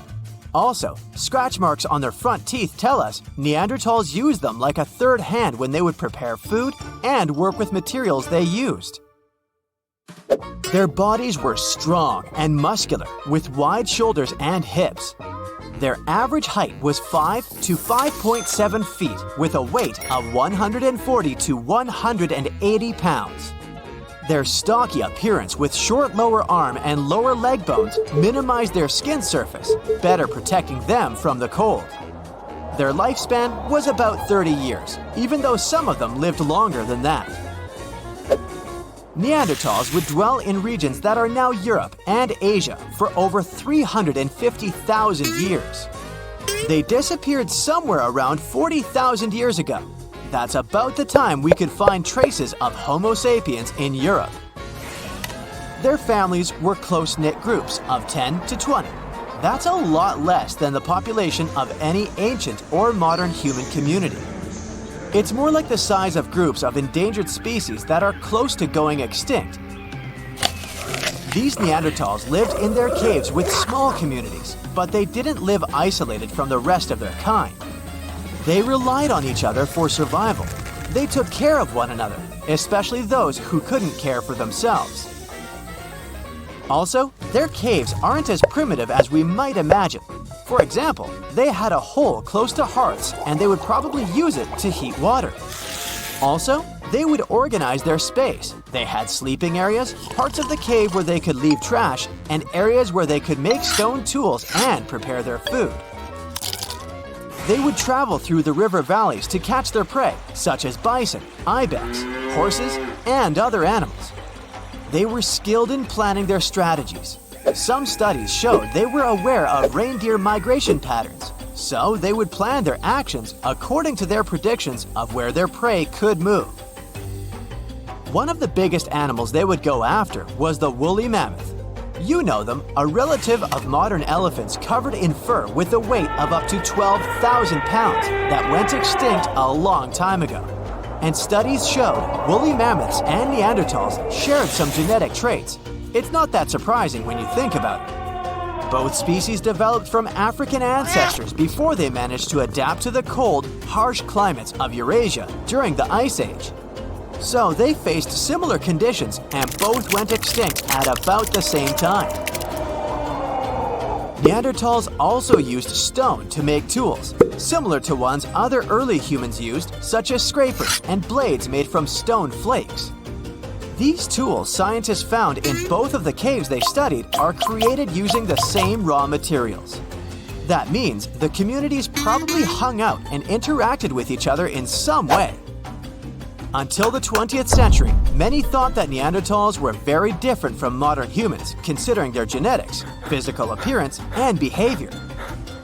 But more recent discoveries about this well-preserved Eurasian fossil population have shown that some of the people in it were the same as people alive today. Neanderthals lived before and during the last ice age, in some of the harshest places that humans have ever lived.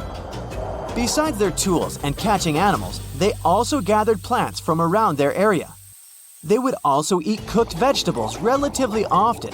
Their ability to stay alive for tens of thousands of years during the last ice age is a good example of how humans can adapt to almost any situation. Neanderthals made the earliest cave art that we know about. Scientists explored 3 Spanish caves where they lived, and all of them had black and red paintings of dots, animals, and geometric symbols, together with handprints, hand stencils, and engravings. These paintings were made more than 60,000 years ago. Since Homo sapiens came to Europe 20,000 years after that, we can assume Neanderthals were the only human species on the continent at the time. So they must have been the ones who created this art. Also, these caves were 435 miles apart, so it wasn't like only some of the Neanderthals knew about it. Paintings were obviously their long-lived tradition. They were also big fans of fashion. They made their own jewelry, some of it out of eagle talons. The oldest examples we could find are nearly 130,000 years old. They also most likely used pigment to camouflage or decorate their bodies. Also, Homo sapiens weren't the only species that used fires. Researchers looked at more than 140 fireplace sites across Europe and realized Neanderthals used fire there for a long time too. These signs included charcoal, burned bones, and heated stone artifacts. Neanderthals used fire for cooking food and making tools. They would stick wooden shafts into pieces of stone with pitch, which would be like natural glue. Since burning the bark of birch trees is the only way to make this sticky liquid, the Neanderthals must have been able to control fire. Most people imagine Neanderthals probably grunted, but that's not true in reality. They didn't quite sound like us either. Their big chest, posture, and the shape of their throats probably resulted in a voice that was louder and higher pitched than the average human's voice. They probably didn't have sophisticated vocabularies as we do, but they could use complex speech because they had the hyoid bone. It's this little thing we have in our neck too, the one that supports the root of our tongue. It's the same feature that allows us to vocalize as we do. They were more similar to us than we might expect. Some believe Neanderthals even built boats so they could sail across the Mediterranean. And it's not like Neanderthals lived somewhere, went extinct, and then modern humans showed up. It seems these groups did meet around 100,000 years ago in the Arabian Peninsula or in the Middle East.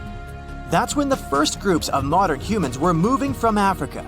Scientists analyzed the DNA of one of the Neanderthal women that lived more than 50,000 years ago, and it includes genetics from modern humans too. Some traits we have, like skin and hair color, mood, and sleeping patterns, are connected to the amount of sunlight we get. Neanderthals lived in Europe and Asia for a long time before modern humans arrived there, so they were used to less sunlight compared to the ones who came from Africa. Neanderthals had different traits because of their exposure to less sunlight, and these traits were passed on to their offspring when they had children with modern humans. In other words, some of the traits that modern humans have today are influenced by Neanderthal genes. For example, people who are night owls often have Neanderthal genes. Also, around 1% of Neanderthals had light skin, red hair, and perhaps even freckles. One iced frappuccino for me, please, and with a double shot. Now, I suspect this is something you'd never hear if you traveled 100,000 years ago to check out on your super great-great-great-grandparents. First off, you wouldn't hear anything resembling human speech for a simple reason. The early humans developed a capacity for language about 50,000 years ago. So, to talk to your ancestors, you'd need to use some of the oldest forms of human communication, including talking or making sounds, drawing or painting, dancing, acting, and using symbols. For example, if you made some weird noises like grunts or guttural sounds, it would mean you're trying to communicate with your peeps or warn them about something.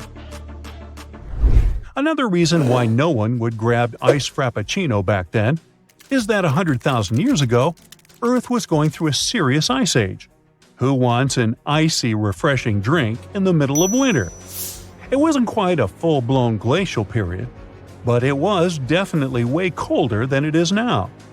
The sea levels were low and there were glaciers everywhere, which made it super tough for our early human ancestors to get around. Some even kicked the bucket while trying to migrate to other areas, especially up in Northern America and Europe. Back in the day, when humans were still figuring out this whole survival thing, they chowed down on some pretty, fancy stuff. We're talking tartar steak, sashimi, you name it. Okay, I'm exaggerating a bit. It wasn't an iconic fresh dish, but raw meat. Not a Japanese cuisine staple, but a plain fish. There weren't Michelin restaurants serving fancy dishes and Gordon Ramsay recipes, but prehistoric foodies happily munched on nuts, seeds, and berries. And you know what? Their lifestyle is gaining popularity today. And there's even a so-called paleo diet. Paleo stands for the Paleolithic period. The idea is all about eating like our early human ancestors did. Some scientists believe that our genes haven't quite caught up to the modern diet that came from farming. Thanks to farming, we've got grains, legumes, and dairy galore. But it turns out that these changes in our diet happen faster than our bodies could keep up with it. 100,000 years ago, humans roaming around were basically just like us in terms of looks and DNA, but their houses were far from being modern. Actually, those were just caves. They couldn't even buy a mere bed in IKEA. Scientists in South Africa just discovered what they're calling the world's oldest bed. And no, it's not a fancy mattress with adjustable firmness settings. It's actually made of grass. Archaeologists stumbled upon mats of grass and sedge that were stacked half an inch thick on the floor of a rock shelter. And get this, the bedding is 77,000 years old. That's like 40,000 years older than the previous record holder. The mats were covered with leaves from a tree called the river wild quince, which repels pesky insects. These prehistoric folks were basically having a bed and breakfast situation going on in their cave. But let's be real, living in a cave is pretty gross. Insects, rot, and lice are just a few of the issues. But instead of bouncing to a new spot when things got nasty, these people burned their bedding and made new ones. Yeah, seems like 100,000 years ago, life on Earth was totally wild. Sure, microbes and amphibians were chillin' for billions of years before that, but things were way different back then. So, during a prehistoric trip, you could have bumped into one of the biggest mammoths ever. Yup, the Columbian mammoth was a beast. Standing at 13 feet tall and weighing over 10 tons, it had curved tusks that were even longer than its body, somewhere over 16 feet. These weren't like those woolly mammoths you see in movies with their thick brown fur. The Columbian mammoths didn't need that kind of coat, because they didn't live in the icy regions of Europe and North America. But don't let their lack of fur trick you. These creatures were massive and could have been a real threat to humans who lived near them, even though they were plant eaters. Another beast you'd stay away from is Toxodon. This land animal had some seriously cool curved teeth that gave it its name. It looked like a rhino, but with some similarities to rodents too. The last one was spotted only 5,000 years ago, And that's pretty recent in the grand scheme of things. Charles Darwin even used the toxodon as an example to explain evolution and anatomical differences. Some people think it might have been semi-aquatic, but its grass-eating habits suggest otherwise. Not only was the Earth full of cool animals, but it also had a diverse human population. There were all sorts of new species popping up left and right, and they were on the move, looking for a better place to call home than Africa's dry and dusty areas. One of those species was Homo floresiensis, aka the hobbits.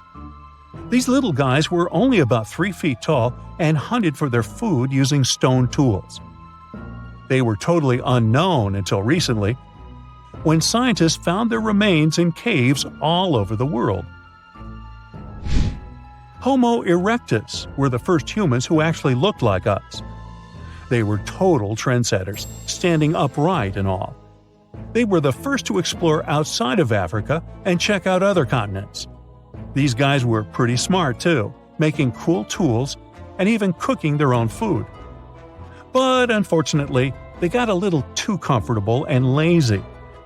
They didn't keep up with the changing climate and eventually went extinct. It's a shame really, because while other humans were hustling to improve their tools and survive, Homo erectus just couldn't keep up with the times. Lesson learned: don't be afraid to get out of your comfort zone. Homo sapien Neanderthals were basically our ancient cousins who lived in Europe and Asia. They were pretty smart and used fancy stone tools to hunt and survive. But let's not get too carried away with their intelligence, okay? The media likes to hype them up as geniuses, but there's not a ton of evidence to back that up. Modern people are the only non-extinct human species. You and I are part of the Homo sapiens sapiens subgroup that roamed the Earth 100,000 years ago too. We were so smart that we even migrated out of Africa to Europe and Asia. Our intelligence was apparent from the very beginning. By the way, the era we're traveling in was called the Stone Age, as back then people learned how to tame stones. That was a tremendously large era that started over 2 million years ago, and it only finished in 3300 BCE. Let's dive into Plombos Cave. It's a super cool spot located in the Plombos Private Nature Reserve on the southern Cape Coast of South Africa. The cave may be small, only around 430 square feet, but it's got a big history. Early modern humans were all about Plombos Cave, visiting repeatedly between 100,000 to 70,000 years ago before a sand dune partially sealed the entrance. Above the sand dune, you'll find material from the later Stone Age. The coolest discovery? 2 pieces of ochre with geometric engravings that were found in 2002, marking one of the earliest signs of symbolic communication among early modern humans. It's about 75,000 years old. And it doesn't stop there. More engraved ochre pieces have been found in later excavations, proving that this type of communication has been around for ages. Plus, they found red lines of ochre drawn on a rock that dates back to 73,000 years ago, showing that painting was also happening back then. Also, in 2008, they discovered a 100,000-year-old ochre processing workshop with a couple of toolkits at Plombos Cave. These toolkits consisted of 2 abalone shells containing an ochre mixture that was possibly used for painting or other purposes. Our technology has sure made a quantum jump since the first tool ever was invented. But just so you know, it all started with pointed stones in Plombos Cave.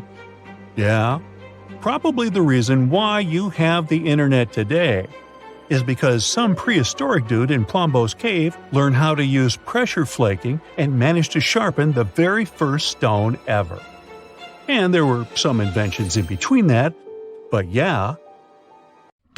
What makes a giant, well, a giant? You know, big, enormous, you get it. Tough questions. It depends on who you ask.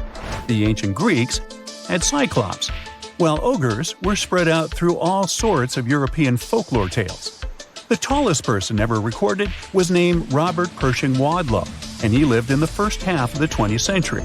He stood at an incredible 8 feet 11 inches tall, but had many medical issues throughout his life. Sadly, he only lived to celebrate his 22nd birthday. That's because Robert wasn't just tall. He had a condition affecting his human growth hormone, which didn't particularly make his life comfortable. Robert even had to wear leg braces in his adult years. During that same time, incredible discoveries were reported in North America. Some people claim to have uncovered weird-looking skeletons, much larger than previously associated with human beings. It immediately raised the question, did giants really used to roam our planet? Our story begins with the idea of a mound builder race. Some scientists back in the day claimed that these massive earthworks in places like the Mississippi Valley, called the Grave Creek Mound or the Great Serpent Mound, were built by some sort of prehistoric type of human, much larger and stronger than us Homo sapiens are today. From around 1812 to the 1860s, almost everyone in America writing about history was covering this mound-building race. However, not everyone agreed with the theory. There was this naturalist named Benjamin Smith Barton, for example, who warned about jumping to conclusions about giants. He believed that just because people discovered some big bones, they shouldn't immediately think of giants. But people didn't listen. Really?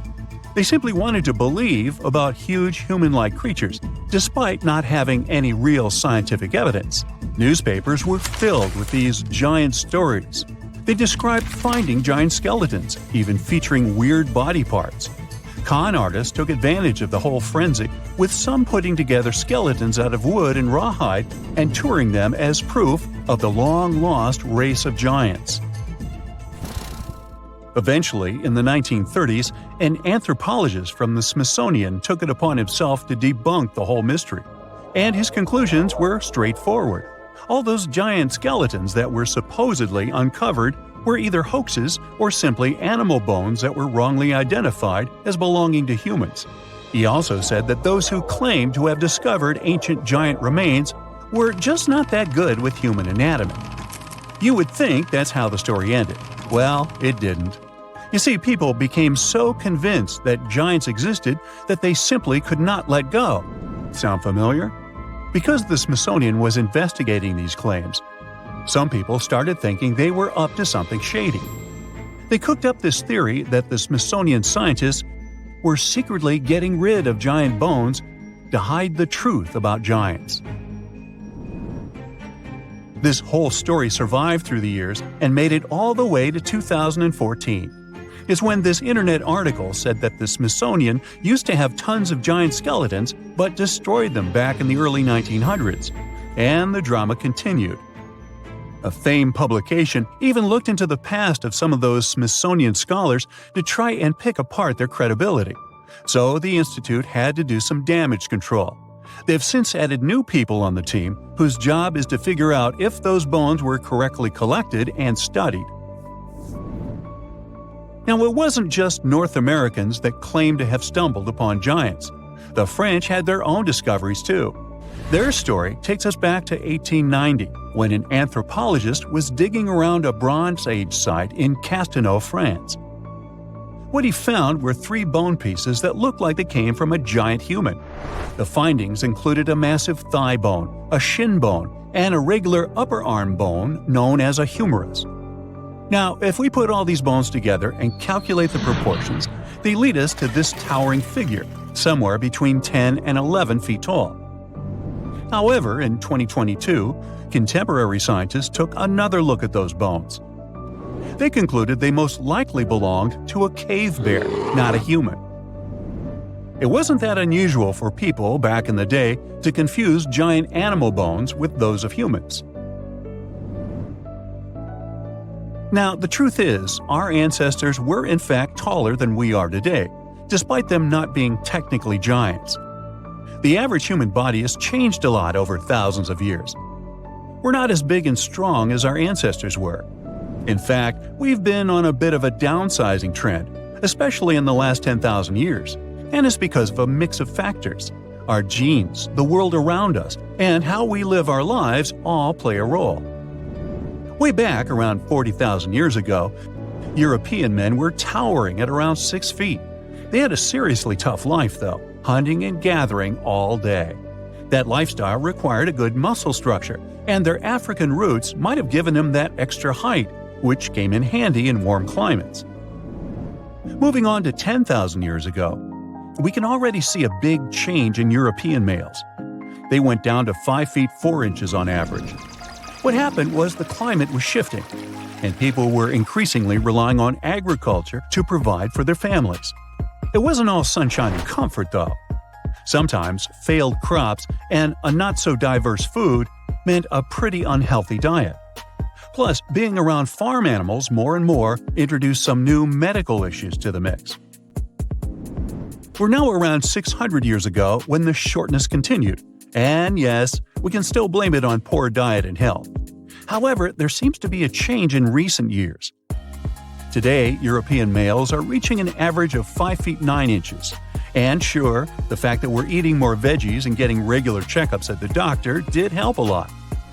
But it's also because of industrialization and living in cities. This has brought people from different backgrounds together, which is a good thing.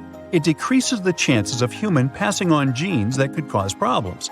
So, it's a combination of better living and genetics that's making us taller. We shouldn't give up on ancient giants quite yet, though. You see, experts believe they recently discovered the remains of such a person, who supposedly lived in ancient Egypt. Sometimes people can actually grow to large sizes due to a condition called gigantism, the same that made Robert Pershing Wadlow grow to such an impressive height. When some archaeologists were studying ancient Egyptian mummies, they came upon an interesting skeleton. What made it special was that they believed it might have belonged to a pharaoh, who would have been really tall, like 6 feet 6 inches tall.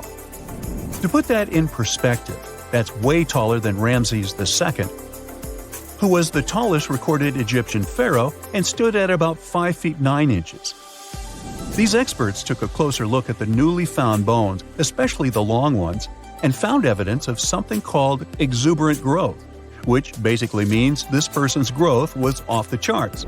It's a clear sign of gigantism, they say. Now, this discovery is important because it makes this mummy the oldest case of gigantism in the world.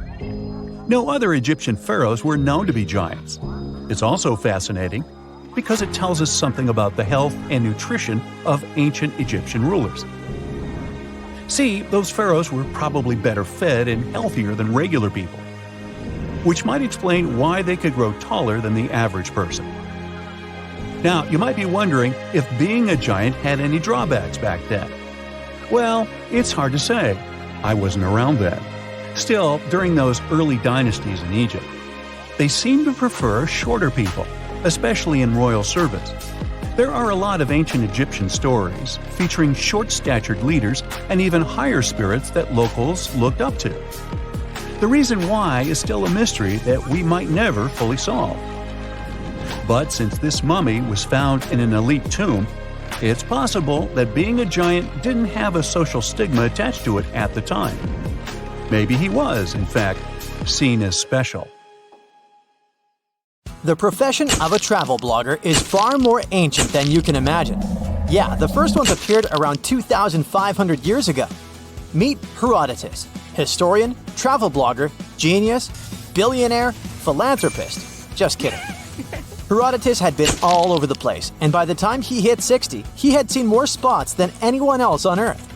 As Instagram wasn't around yet, he had to whip out his papyrus and wrote what we now know as the first ever travel guide, the Histories. In his book, he spilled the tea on people, places, animals, and plants. He was particularly fond of Egypt. By the way, most of the stuff Herodotus described is still there, so his guide is not that outdated even today. If you're ever in Egypt, you can actually check out the same monuments and sites Herodotus saw. One spot that Herodotus cruised to was Lake Moeris down the Nile. This place was legit, a freshwater lake that got its water straight from the Nile. There was this city called Crocodipolis chilling on its shores. Yep, there were a lot of crocodiles there. That city is also still around today, just under a different name, Fayum. Right in the middle of Lake Moeris, there were two giant pyramids that took Herodotus' breath away. Here comes the mystery. At the moment, these two pyramids are gone. Seems like, according to the travel guide, we're missing two Egyptian pyramids. Herodotus claimed Lake Moeris was man-made, like someone dug it up with their bare hands. He thought so because there were two pyramids smack dab in the middle of the lake. But let's face it, it would have been physically impossible to build something like that in a natural lake. I mean, the ancient Egyptians were pretty advanced, but they definitely didn't have scuba divers and all the essential equipment back then. The pyramids were 50 fathoms above the surface and another 50 fathoms below. Just to give you an idea, 1 fathom equals 6 feet, so those pyramids were around 600 feet tall. That's taller than the famous Pyramid of Giza. And while the Pyramid of Giza has a modest little capstone, these twin pyramids had statues of pharaohs chilling on top. That's why you've never heard of them, and there are only a couple of drawings depicting them. So what happened? Well, time is ruthless. Take the Great Labyrinth Herodotus mentioned, for example. Nowadays, it's just a pile of rubble and cobwebs. Even the once magnificent Lake Moeris has changed. The water there has turned salty, and now it's just a fraction of its original size. Sure, change is inevitable, but you would think pyramids would stand strong against the test of time, right? Their unique designs make them super durable. So where are these pyramids now? Well, chances are they never actually existed. We all know that some travel bloggers tend to exaggerate, right? Herodotus was no exception. While some people call him the father of history, others call him the father of lies. Ouch!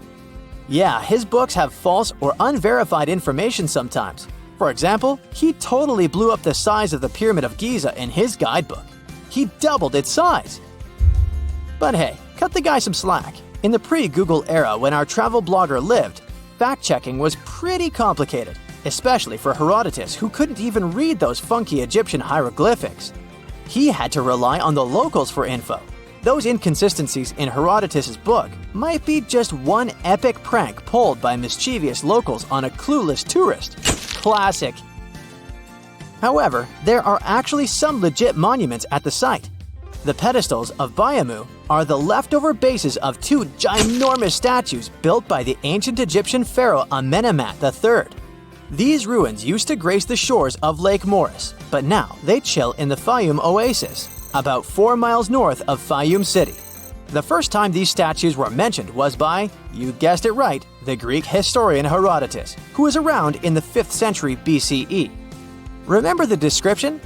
Herodotus said there were two pyramids that soared 50 fathoms above the water surface, and each pyramid had a massive statue sitting on the throne at the top. We have the statues, but not the pyramids. Weird, right? There's an explanation, though. Some scientists believe that Herodotus probably wrote about these statues during a time when the area was flooded. But hey, it's not just Herodotus who spun this tale. Diodorus the Sicilian and Pliny the Elder also jumped on the bandwagon, repeating similar claims about these colossal statues. However, let's not forget that Herodotus might have been a bit lazy. He never actually got up close and personal with the statues. He just saw them from across the lake. So picture this. Hazy silhouettes in the distance, and Herodotus' imagination running wild with their grandeur.